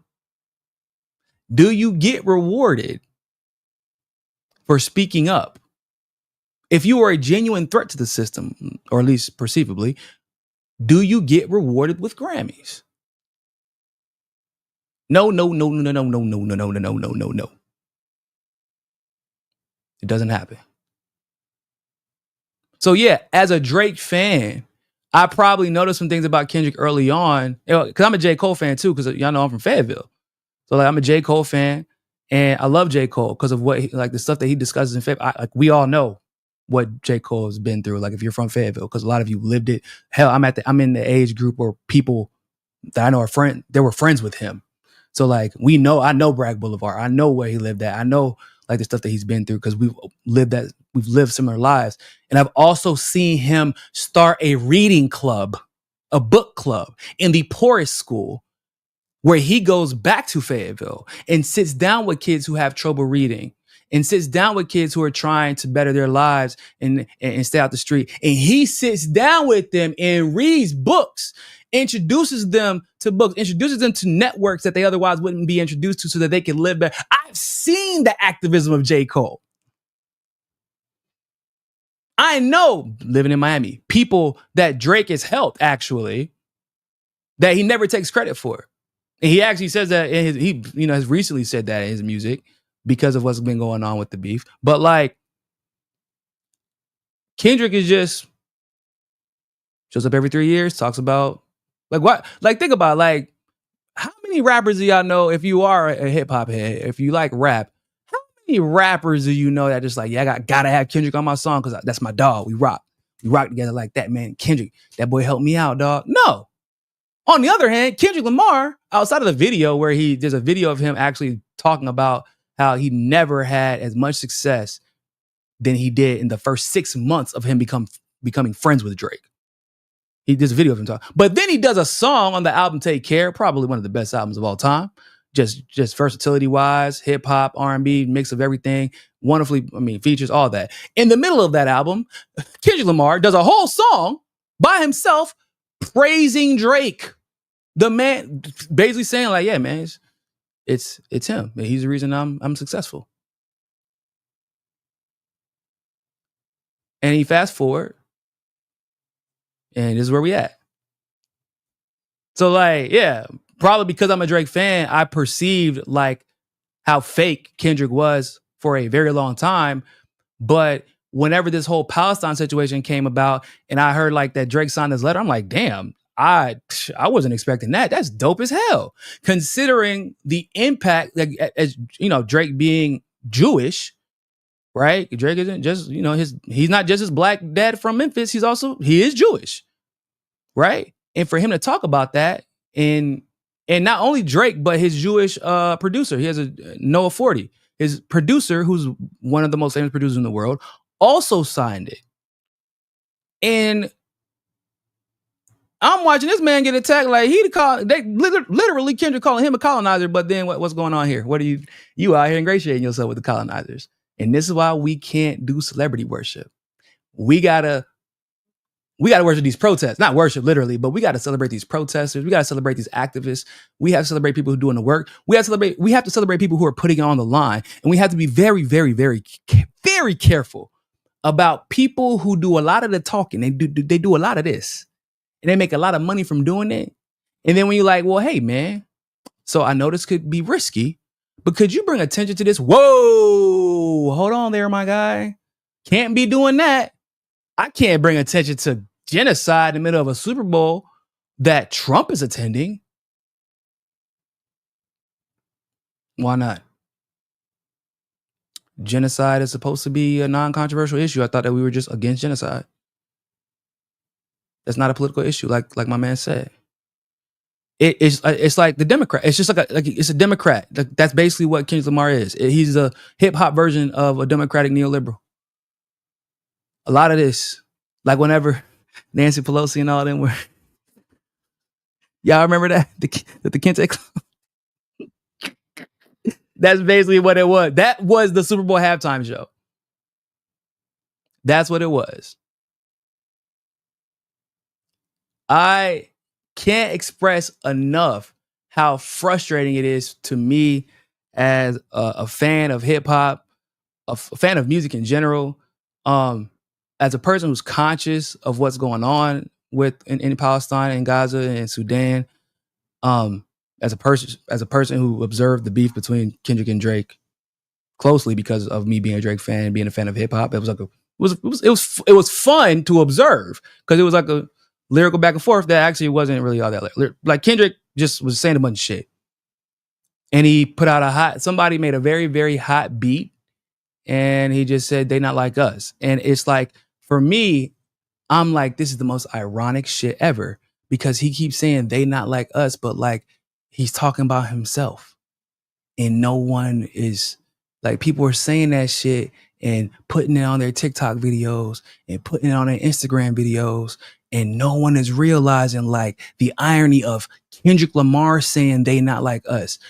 Think about he's saying they not like us, and you were performing at the Super Bowl halftime show in front of Donald Trump. So somebody felt comfortable enough to put you, the controversial activist rapper, the one who created To Pimp a Butterfly, that was such a controversial, conscious album. And they were like, yeah, man, we could definitely put him in front of Trump. I ain't worried about that shit.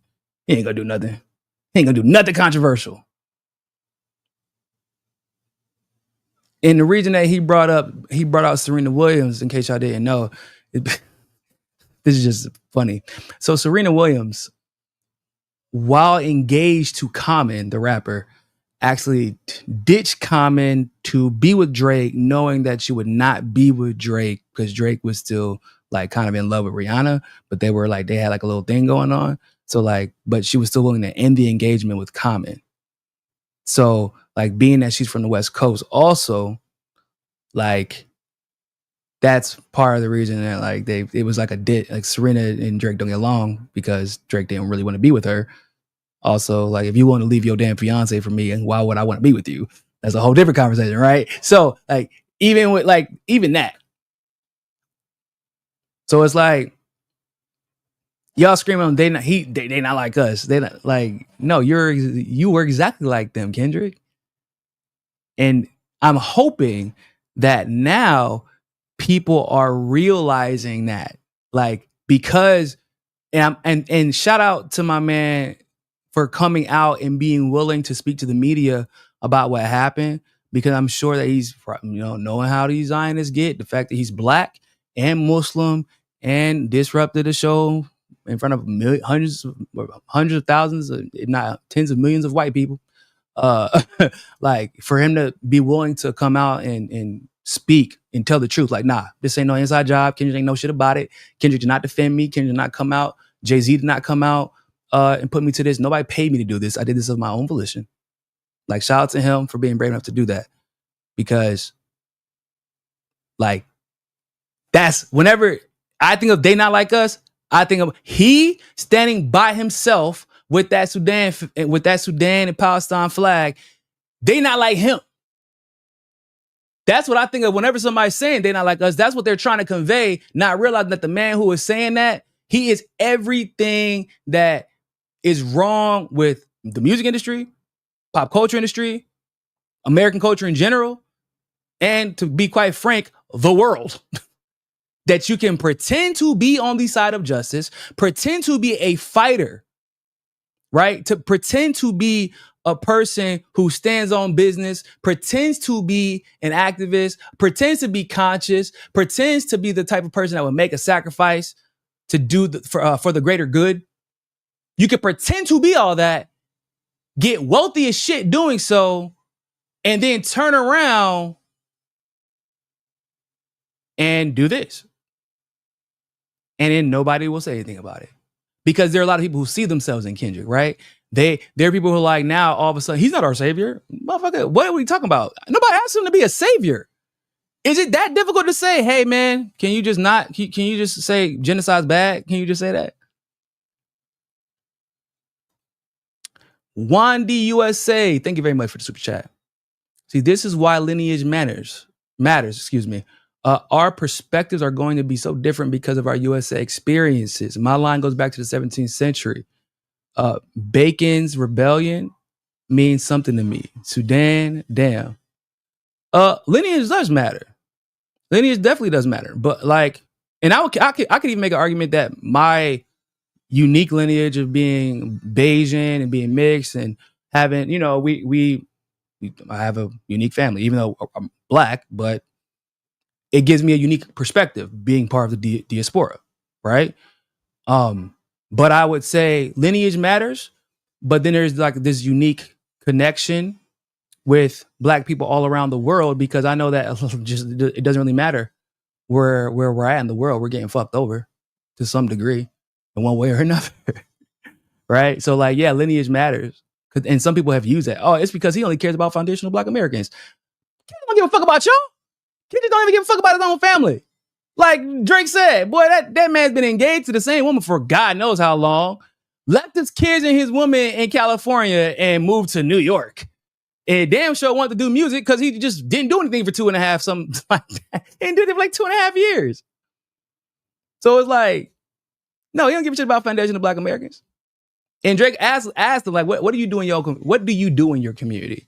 Because if you actually talk to people in Toronto about what Drake has done, they actually talk about the shit that Drake does in his community.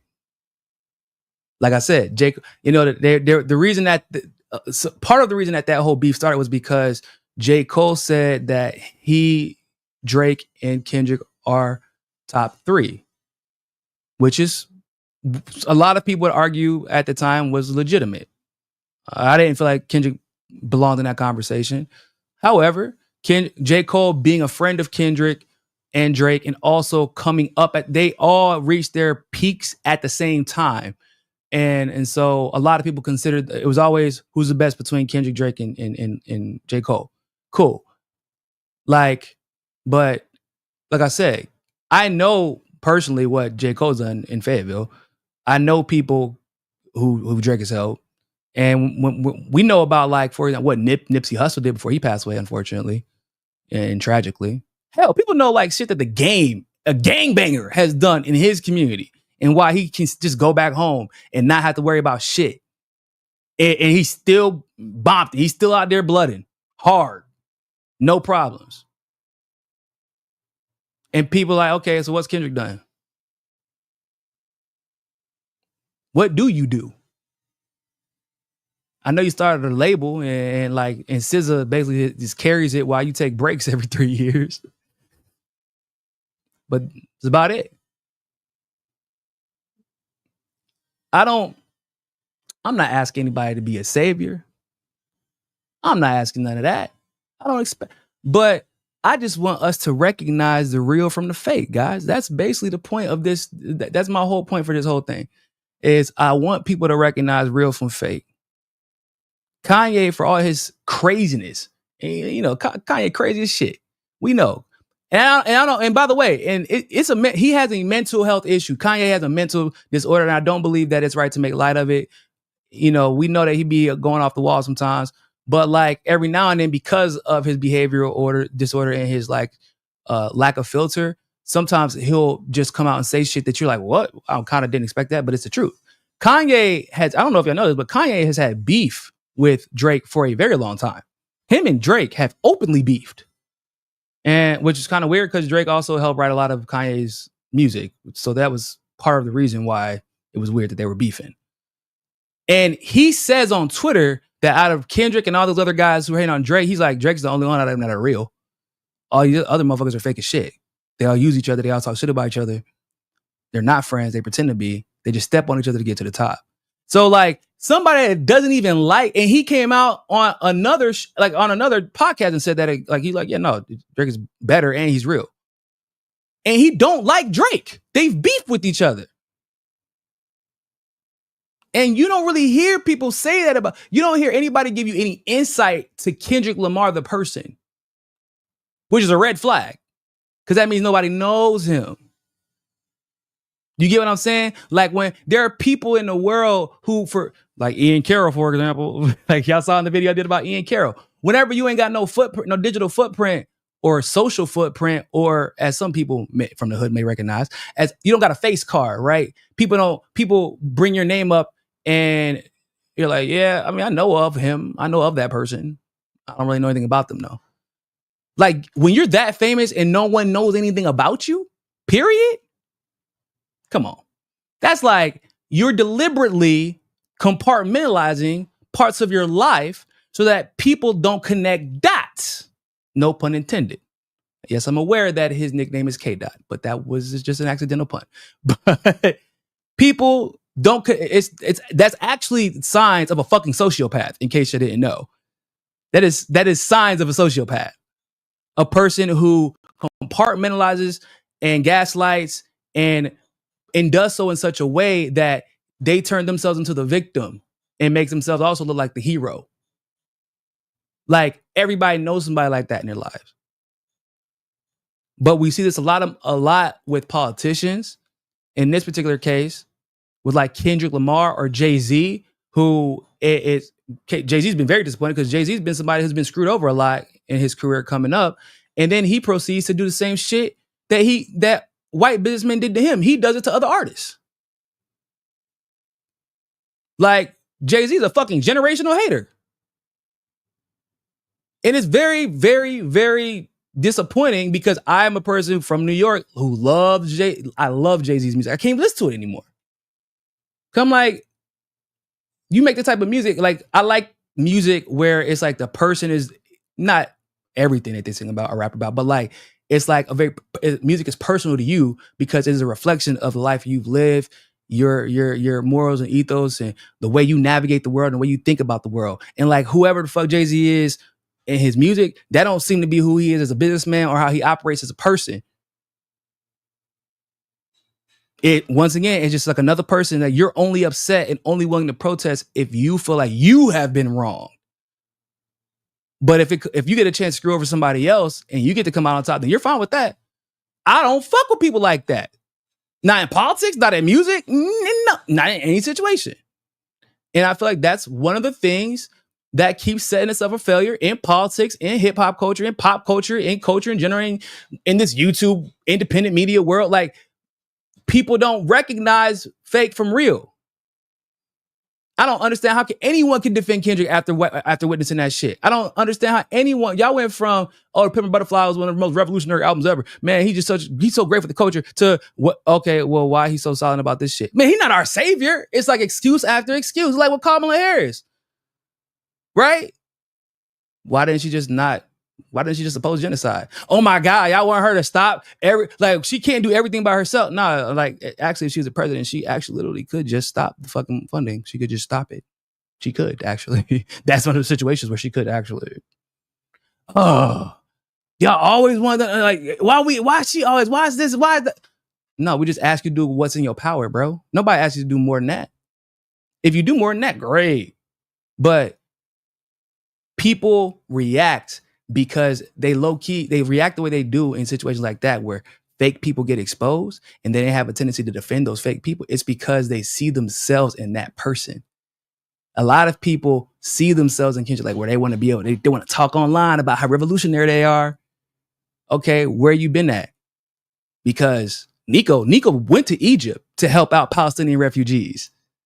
That Niko did that. I did that.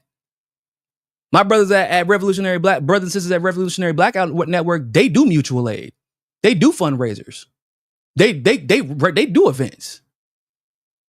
Like, Niko started DNC fraud lawsuit to hold people accountable and try to bring some integrity and transparency to our democratic electoral process, or lack thereof, rather. Shit. I don't even talk about all the stuff I do here in Brazil. I got done buying 4 or 5 kids soccer cleats the other day. Help our party that we threw for our little soccer academy, because half the kids can't really afford to contribute. Guess who paid for it?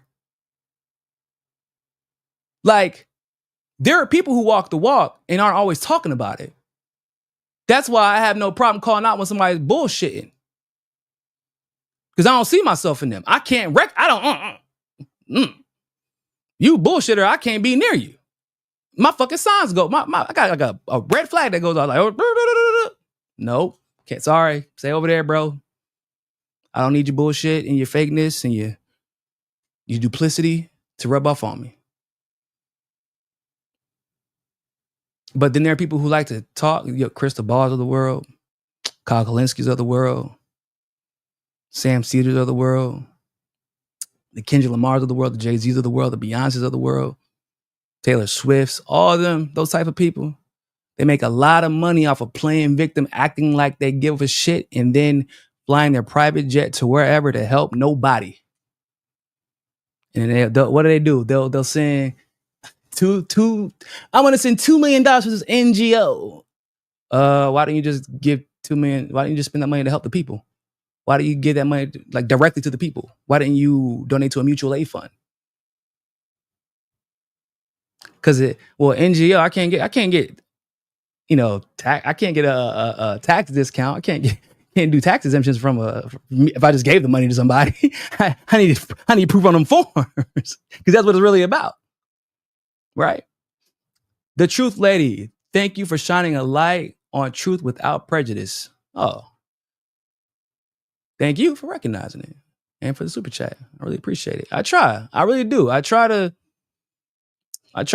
keep it a band, and I didn't even know if I was going to talk about this topic in further detail because I know it's like for some people they don't really give a shit about the hip hop part of it, but for me, the hip hop is such a and the way you move in the industry. Oh, so for those of you who don't know, I used to actually rap. I was a rapper, and I was pretty damn good, if I do say so myself. And I did not pursue the career, even though I had the opportunity. And I believe it was with Rostrum Records. And I didn't like the way people moved in the industry. I could not fuck with it. It was too many people that were fake as shit. All of a sudden, people wanting to be my friends, right? People that didn't like me. They were trying to rub shoulder. Hey, man, I saw you performing that show, man. Everybody on Twitter talking about it. That I had to delete my old Twitter. But like that was what I was originally Twitter, quote unquote, famous for back in the day. It was because I was a rapper. And so like I saw the way that people moved in the industry, and I can't fake being nice to people. Like I can't fake liking people. I can't, like if I don't fuck with you, I can't do it. And one of my friends I don't want to say he tried to screw me over, but he kind of tried to screw me over. He tried to basically say that I wasn't going to sign something if he couldn't be a part of it. But he didn't let me know that before he talked to the people about it, the business. And I'm like, bro, we're friends, but like, that's not your decision to make. And then he looking at me crazy because I wanted to make an autonomous decision about my life. You know what I'm saying? Like that. I did not like the industry, even though I love the artistry. And so when I noticed that, I like backed out of it. And even though it broke my heart, I still wrote some music for people, but it broke my heart because I did love it. I loved it. My brother got so mad at me when I stopped too. I didn't even know how much my brother loved to listen to my music. And he was just like, bro, I can't believe you stop making music, dog. Just listen to that shit all the time. I'm like, oh, I didn't know that. But fast forward, when I got into, because apparently I can't stay out of spotlight, when I ended up, getting into podcasting and things like that, I noticed the same damn patterns. But luckily, my career didn't necessarily depend on like the labels and stuff, record labels and industry and things like that. Back in the day, this is like maybe at the beginning of Wiz Khalifa's career and stuff like that. Like he went independent, but he also had a record label before that and money before that. I had none of that. I would have had to rely to some degree on the industry, and I did not want to rely on the industry that is basically like that, right? I didn't want anything to do with it. I wanted to be independent. So, but I did notice that there's the same pattern in independent media. Same shit. It's the same thing. And it's dangerous. Like, unfortunately, it's more dangerous than what we do, right? Because people will lie to you dead to your face. And so, like, whenever I saw the reactions to people defending, I saw people defending Kendrick, making up these elaborate stories and schemes, and maybe he paid him to do it because he knew he couldn't do it. And I'm like, what the fuck is going on? This is crazy. This 4D chess shit is like, it's like I'm watching the election happen all over again, where people make excuses for Democrats or the Republicans who are not making excuses for Trump in this USAID situation or this Israel situation, right? Where I'm like, y'all do know USAID is not disappearing. It's just being folded into the State Department.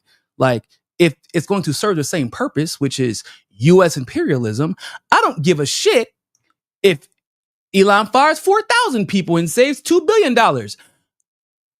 U.S. imperialism is horrible, even if it's at a discounted rate. It's still U.S. imperialism. Y'all, and also USAID was being spent under Trump too, the first time. And you see people twist themselves into a pretzel trying to defend something that shouldn't be defended, refusing to hold someone accountable that should be held accountable. And you saw that happen under Biden, happened with Kamala, happening with Trump, happens with Elon, happens with content creators. And I'm like watching my friends even come out, like people I know like that are in the, activism music or excuse me, the activism movement or content creators themselves come out and defend Kendrick Lamar. I'm like, are you fucking crazy? There's nothing that you can say to justify what he didn't do. The silence is so loud, bro. The silence is so loud. It's like with Russell Brand. Russell Brand is extremely popular still right now for whatever reason. Because of something he did, like because of him being honest on COVID, he was good on COVID.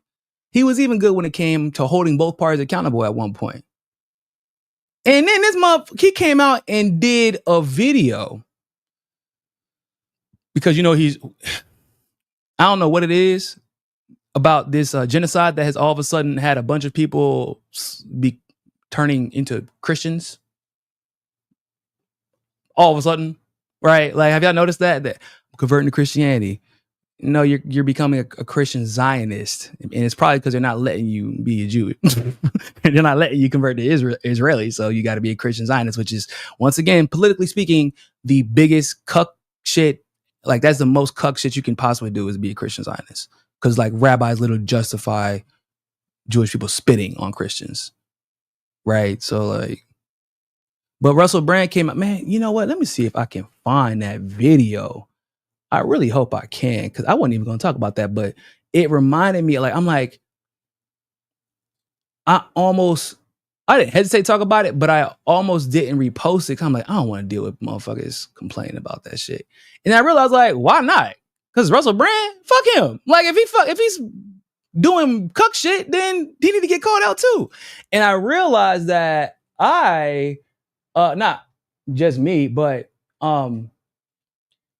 I scrolled to see who would respond, who would talk about it, because we know that in what I do and what a lot of us do here in independent media, when you bring up a big name like that and it's justifiable, you tend to get more views, and then people piggyback off of that, and it's common. Yeah. When he posted this video, I didn't see anyone talking about it. I didn't see anyone bring it up. I quote tweeted it, but I didn't see anyone bring it up. And I'm like, why would no one bring up this weird ass video that he felt the need to post about him and his Christianity? And I realized, because Russell Brand. Because they're worried they might need him one day, or because they know that unfortunately there's a culture of a refusal to hold certain people accountable if there's something that can be gained from them. Right? That's why so many people boosted Ian Carroll, even though he's a fucking op, and it's very obvious if y'all saw the video that I did. It's very obvious that man's op. I'm gonna find this video because now I need to show y'all this shit. It is some. Anyway, so yeah, like, people, you just start to notice stuff like that, and it's dangerous, because now Russell Brand doesn't really have any incentive to correct course regarding his Zionism, because he can post stuff, and yeah, a few people like myself, maybe one or two people might say so, but the people that he holds in high regard, the people who could actually influence him, they won't say anything. Why? Because they need him. Where is this shit at? Hold on. I gotta find it. Where is it? Did he delete it? I wonder if he deleted it. He might delete it. Perhaps. No.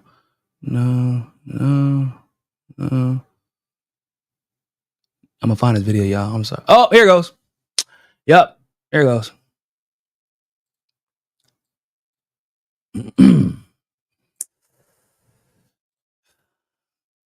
This is the type of stuff that be making me think that as soon as I see a celebrity that otherwise would be good or decent on an issue, say some shit like this, I'll be like, Diddy party. You was at the Diddy party. That's exactly what I think. So first of all, just go ahead and look at the caption. Off rip. Y'all can see that? Okay, cool. Just want to make sure.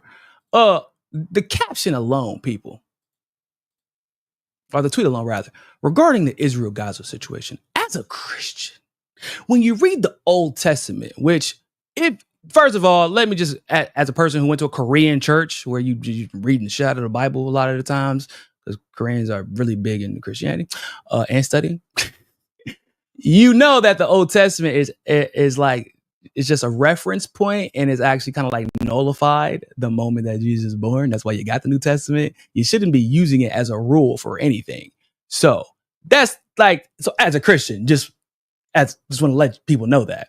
But that's what he says. As a Christian, when you read the Old Testament, you have to acknowledge that there is a unique, particular, and sacred relationship between the Jewish people and that land. Where is the line drawn? And what is permissible and what isn't? Yeah. Mm-hmm. Israel's problems would be the US's problems like never before, and the US would be permanently associated with Israel in the eyes of the world. Relatively ironic, right after Trump got elected to put America first, which I'm pretty sure didn't include settling a colony in the most conflictual land on earth. And in terms of soft power, not sure Americans have fully fought through the consequences of becoming one and the same with an apartheid ethno-nationalist state that's abhorred by such a large proportion of the world's population. That's where I would sort of declare my part as a Christian. When you read the Old Testament, you start to have to acknowledge that there is a unique, particular, and sacred relationship between the Jewish people and that land. And I wonder, where is it we're drawing the line of what's acceptable, permissible, and what's not acceptable? Are we saying that the colonization of America, for example, is unacceptable? Certainly would have seemed such to the people that were occupying. Why would you even post that? Do you see what I'm saying, y'all? As Nadia made a brilliant point. First of all, let me just go, because we're gonna talk about Semitic Jews, right? The ones who live in Israel, for the most part, are not Semitic Jews. They're, hey man, I'm Jewish now, white from Europe. So those aren't even like, if you wanted to make that argument, if you really wanted to make an argument for indigenous people to that region that are of the Jewish religion or what they would consider the Jewish ethnicity, you can't even make that argument for the Israelis that are there right now. You can't do it. It doesn't make any sense. It's literally as fake as the word anti-Semitic, because when it's used, it usually isn't referring to Semitic people. Like, genociding all these Palestinians that are Semitic isn't considered anti-Semitic. And at that point, if you're not going to call that anti-Semitic, the word has no fucking meaning at that point. Right? Okay, cool. Why would you post that video? And why are more people not talking about the fact that he posted that to Twitter? Why? Do y'all feel like that's a video worthy of discussion? That's a comment from Russell Brand. Like if Kamala Harris or Biden or somebody from the Democratic establishment made that statement, don't y'all believe that like the independent leftist community, for the most part, the one that consider themselves that, they would be on their heads about that, right? Right? I feel like they would. That would be a wonderful opportunity to get some clicks and some views and with very little backlash, because what a fucking ridiculous argument. Like, if you, as a Christian, as a Christian who read the Old Testament, first of all, an Old Testament that got like 2 or 3 different versions of how the world was created. Because like if you actually read the Old Testament, then you know this. They got like 2 or 3 different ways that the world was created. Like, there's contradictions on contradictions on contradictions. There's things that are real, that are, that are real as far as like Noah's flood, for example. It's just a flood of Mesopotamia. It's a story based in a real life event, but like it's a bunch of contradictions in the Old Testament. And principally, you can't use the Old Testament if you're a Christian to justify anything, because the New Testament is principally what matters. And I'm pretty sure out of curiosity, I'm just gonna take a wild guess here. Jesus was not pro-genocide. I'm almost 100% positive. I can say that confidently. Jesus was not pro-genocide. I can say it pretty confidently. As a Christian, Christ, the person that the religion was named after would not be pro-genocide. Where are the limits? Are you really playing dumb, bro? Are you really playing stupid? And why are so many people playing stupid about the fact that this man is playing stupid? Right? Am I the one who's crazy? It's a possibility. It could be me. Is it me, guys? Am I just being too harsh? Am I just being overly critical? Because Russell Brand is somebody who paints himself as a person who thinks critically, who gives critical analysis based in reality and some type of moral equity. Did you really just motherfucking ask, well, where is the line? As a Christian, Jewish people do have a claim to, where's the line? I don't know exactly where the line is, Russell, but I know that fucking genocide is gotta be at least a faint line, right? Why are you pretending as if we can equate this with anything? This is insane, bro. This is insane. Nothing about what is happening is based in religion. You can ask the rabbis who literally are Israeli and preach this. Ask the Jewish people, the Jewish rabbis who live here and refuse to live in Israel because they're like, I don't know where they're getting that from. That's not from our book. That is not that. There are rabbis and Hasidic Jews who believe that the promised land that they are supposed to be given is taking longer for them to receive because of the actions of Israel. Because what they're doing has nothing to do with the Torah. Nothing. They're making that shit up. And I'm also pretty positive that sterilizing African Jews probably isn't part of the Torah nor the Old Testament. And the racism that they experience, and also giving people different identification cards based off of their ethnicity.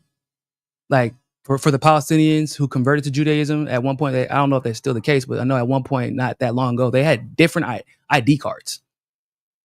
They were identified as such. You're a Palestinian Israeli. You're a Palestinian Jew.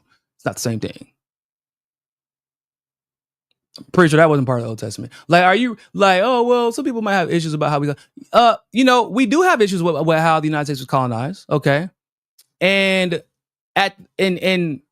there are reserves, there are ways that there have been reparations given, and there should be more reparations given. And honestly, I believe that Native Americans should probably get a portion of all the GDP of the United States for in perpetuity. I feel like that's perfectly justified. And also, it's not still happening because if it was, that would be the fucking line. If the genocide was still ongoing. That is where the line is. If there is a genocide happening at the moment, the line has been drawn and we're not discussing no book, no testament, old or new. Okay? The Quran, the Talmud, none of that shit matters anymore because it's a genocide and there's nothing to discuss. But why can he get away with saying it? Because Russell Brand, somebody needs him. Right? Is it? Am I wrong? And once again, guys, am I being too harsh? Because if I'm being too harsh, let me know. But to me, this weird conversion to Christianity, and I get some people convert, but he been on a big ass show about converting to Christianity, taking pictures with Mr. Weird puby beard dildo Rabbi Shmuley. Why are you taking pictures with him? Why are you defending Trump when he isn't to be defended?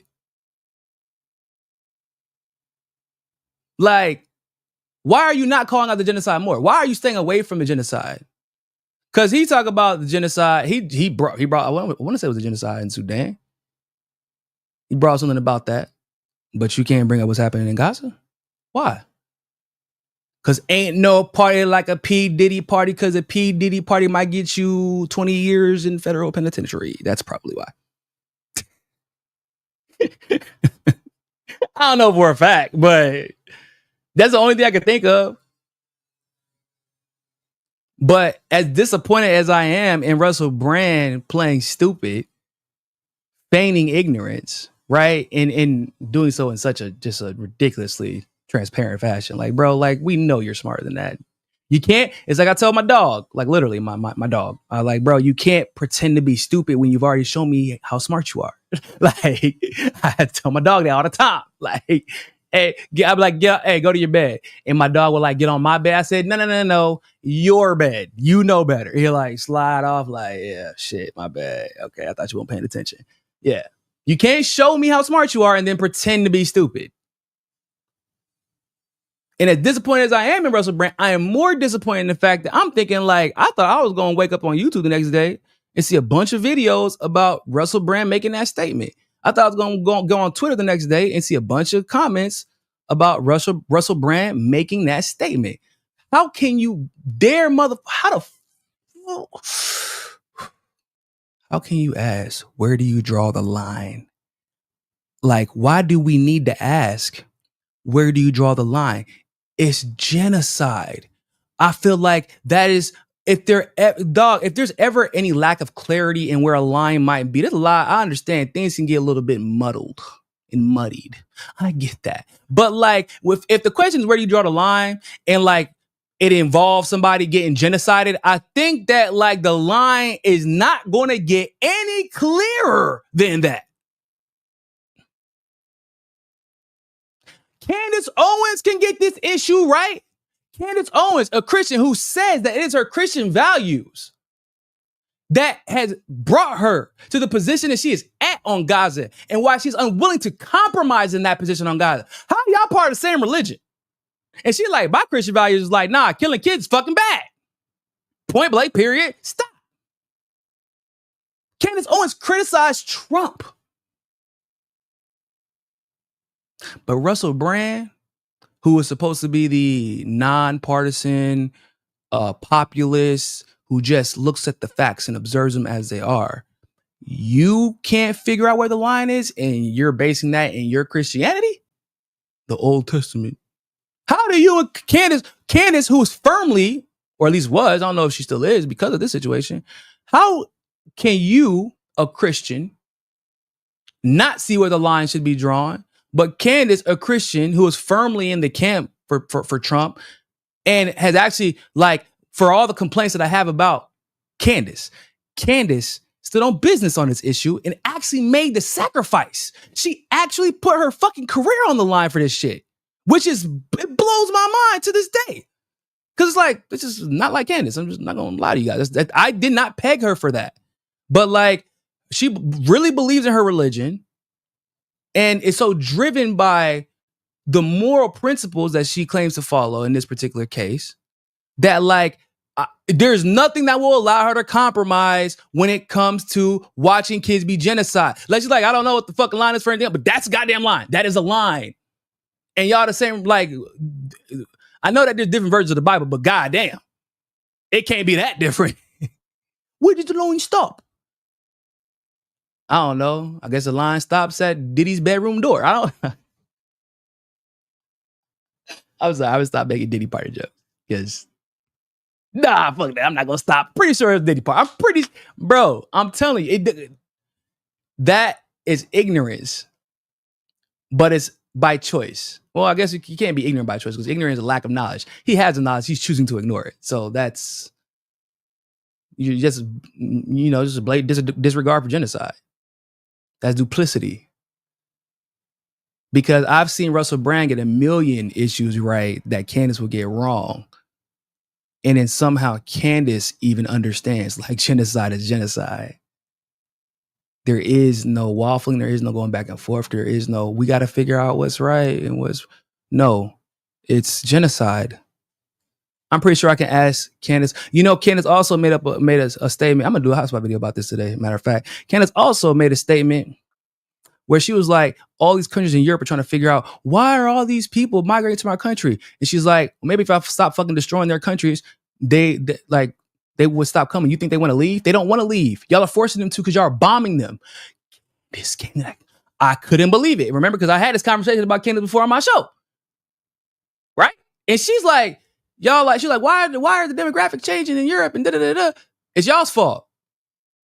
She's like, it's Trump. She said she blames Trump. She blames people who are supporting the genocide and things like it. Bruh, it's Candace. If Candace Owens can see the problem, and she has multiple blind spots, but generally in the past, Candace has been one of the ones who has kind of not made that connection. Like, don't try to blame Muslims, Arabs, and Desis and Persians who are leaving the region and moving to these countries after y'all bomb the hell out of them, because they're just trying to, once again, where's the safest place from a bullet? Behind the barrel of a gun. It's behind the gun, not in front of that bitch. So I'm going to go to the country that's shooting. It's safer than being where the bullets are landed. So if Candace can make that connection, how is Russell Brand missing this? And once again, the more important question is, why are so many people quiet when somebody like Russell Brand gets something so incredibly wrong? Because it isn't just Russell Brand that gets something wrong. If Russell gets something wrong, it's a lot of people who, because you can criticize somebody, you can disagree with somebody, and that's cool. Like, that don't mean you hate them.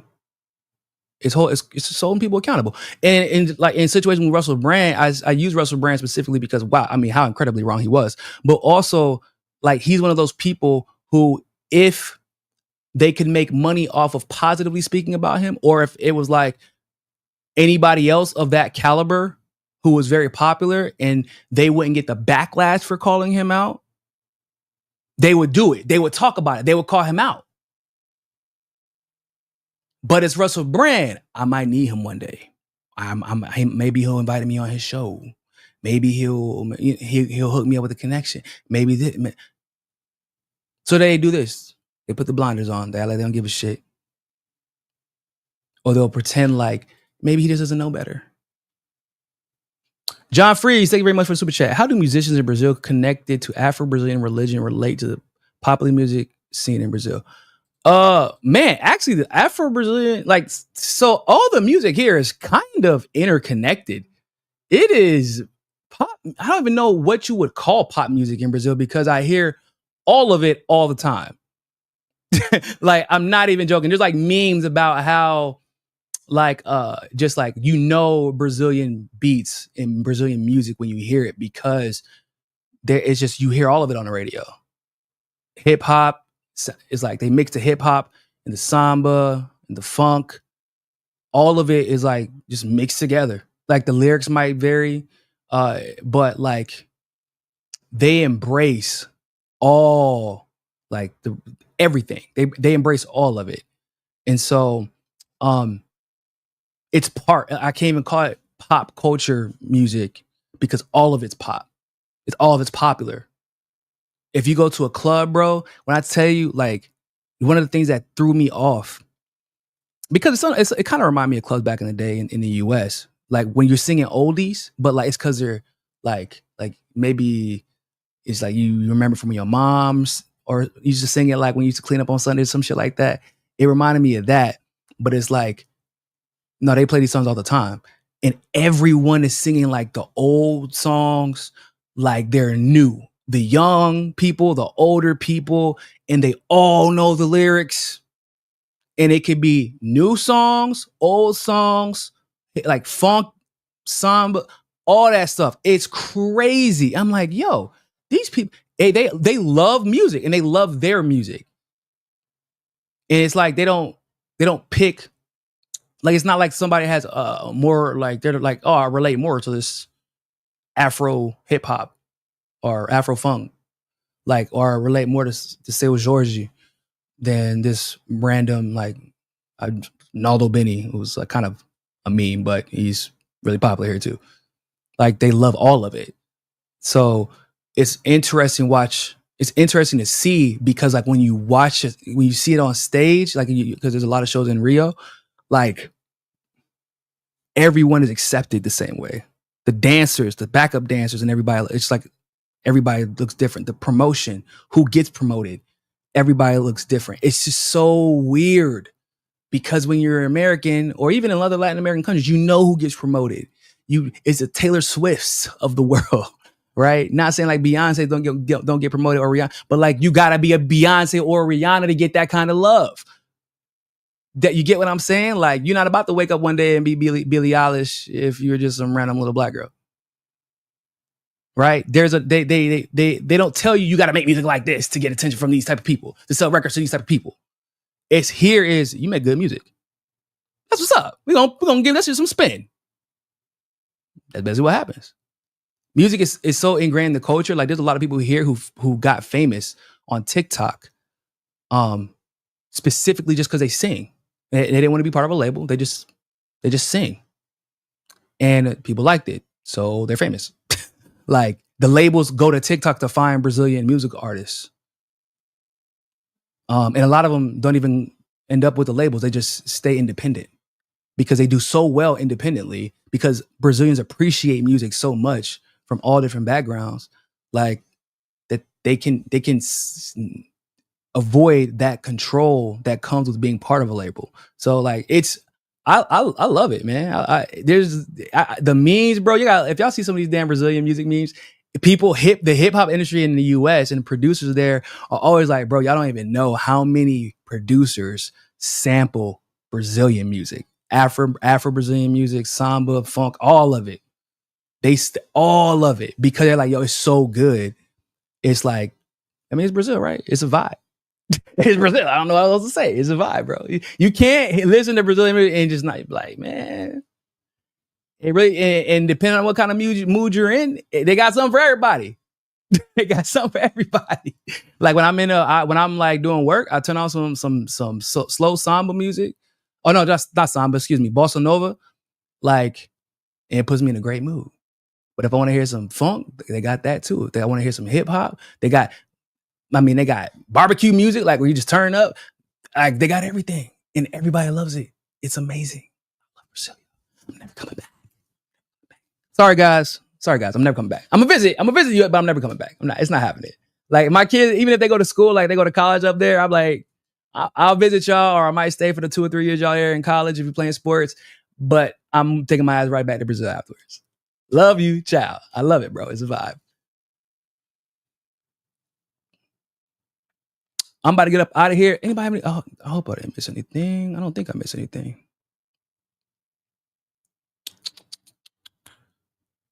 I don't think I missed anything. I appreciate you guys stopping by. If you missed the interview with Raphael in the beginning about like Brazilian politics and everything like that, y'all go back, watch that shit. It's really good. He's very intelligent. Go check out some of his stuff on Twitter. He does news in Brazilian, in Portuguese and in English. He does updates in Portuguese and in English, similar to Glenn Greenwald. Except for, I would even make an argument that Raphael, because of his very specific niche and the fact that he was born here, he has an even more unique take on the politics that happen here. Not that, obviously, Glenn does great work. Actually, Glenn, it's crazy about Glenn Greenwald, y'all. I don't know if I ever told y'all the story before I get up out of here, but Glenn Greenwald is so fucking popular in Brazil that I went to my barbershop actually that I go to, and maybe like the second time or third time when I went, and so because I could actually understand him, he like asked me what I do, and I'm like, oh, I'm a journalist. And he goes, oh, like Glenn Greenwald, and he said it in his accent, his Brazilian accent, so I didn't understand it first. I'm like, he's like Glenn Greenwald. I'm like, who the hell? Glenn Greenwald? Yeah, him. The who used to be in the intercept. I'm like, Glenn Greenwald? Everybody in the barbershop, yeah, man, he's the only guy I read. He's the only news I watch. Like during election time, that's the only news I'll read is Glenn Greenwald. I'm like, that is insane. I'm like, yes, I know him, but that's just wild that all of you all, like there are people in Brazil that don't trust any news organization or any journalist really, except for Glenn. Which is crazy to think about. I know Glenn's been here for a long time, and The Intercept back in the day was super influential in Brazil, but like, I was even impressed. I'm like, I'll tell I'm like, yo, bro, I'm in a barbershop and these motherfuckers are having a conversation about you right now about how much they trust your journalism. That it was crazy, dog. I'm like, yo, this is dope. But yeah, no, Raphael does some great work too. And so I strongly, and he does not only just the journalism work, but he has a radio show and he does activism too. So I strongly encourage you all to go follow him on Twitter. Raphael Machado. I tagged him in the tweet for this video. So go follow him, go follow the work that he does, and definitely check out that interview. I'm bringing him back on as the elections start ramping up here and as more things unfold between Brazil and the international community. Because I definitely want to start talking more about Brazil because the impact, like I said, it's being felt more and more to the point where I noticed it. I noticed it because I pay attention, but what's happening is that people here that in Rio, in my family, and my on my wife's side, are starting to ask me more questions about international politics and like Brazil's place in it because they don't really know. So like, and it's because things are getting more expensive. Things are getting more like food, for example, like Raphael was talking about, is getting more expensive. Decisions are being made that they don't really understand. They want to know what's real and what's not. And so once people like that kind of started happening like when I want to say 2018, 2019, when people in my personal life start asking me what's going on, like why is shit the way it is, I know it's becoming a bigger deal. And so if it's becoming a bigger deal here in a place like Brazil, I know that it's whatever Brazil is doing is definitely also impacting the international community. And so I want to start talking about it more. And I'm probably gonna end up taking a class, man. I speak Portuguese. I'm like 90% fluent. And I say 90% fluent because my grammar is like whatever. But because I want to start doing more shows in Brazilian Portuguese, because there's not a lot of people who understand how much the US influences Brazilian politics. And there's not a lot of people who are from the US who can give that perspective, who know enough about US imperialism, the way they use power to influence Latin American countries, and how that specifically affects that country. So I'm thinking about doing a class just so I can kind of close that gap and do professional interviews on TV here and things like that, and do interviews for you guys. So because this is it's getting kind of crazy, y'all, even in Brazil. So we gotta try to talk about everything because all politics is connected and everything's local. All right. That being said, ladies and gentlemen, thank you all so much for tuning into the live stream segment of For the People podcast. Make sure y'all like this video. Make sure you share this video. Follow me on Telegram. Support the show by becoming a patron on Patreon. Subscribe to the channel. Become a premium subscriber if you can. Share. Follow us on Rockfin. Follow us on Rumble. On Twitter, X, definitely subscribe. Make sure you're still subscribed. If you're here from Twitter or if you're here from Facebook or Telegram, make sure you're still subscribed because YouTube has actually been forcibly unsubscribing people again. Don't know where the hell that came from or why. Because like it's one I was on a break.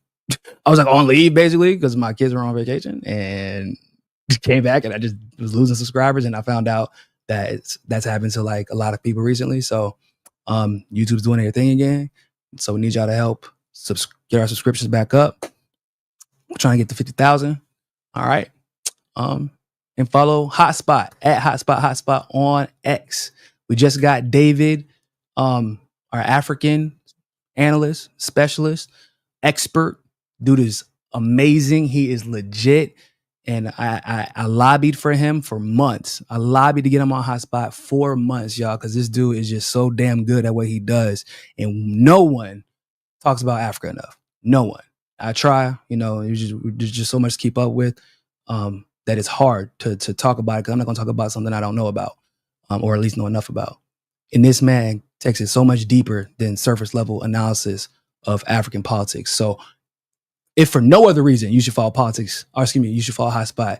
Now is the time to follow Hotspot, because you will learn more in those 2 to 3 minute videos from David about African politics, echo-wise, what's happening in Sudan, what's happening in Nigeria, Burkina Faso, all that. Like, you will learn more in those 2 or 3 minute videos. Bro, this dude did a whole expose on how the USAID was paying journalists in Africa to smear other journalists in Africa. He did a whole expose on that shit.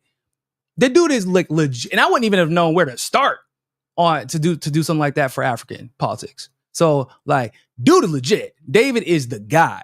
Go follow us on Hotspot at Hotspot, and you'll see.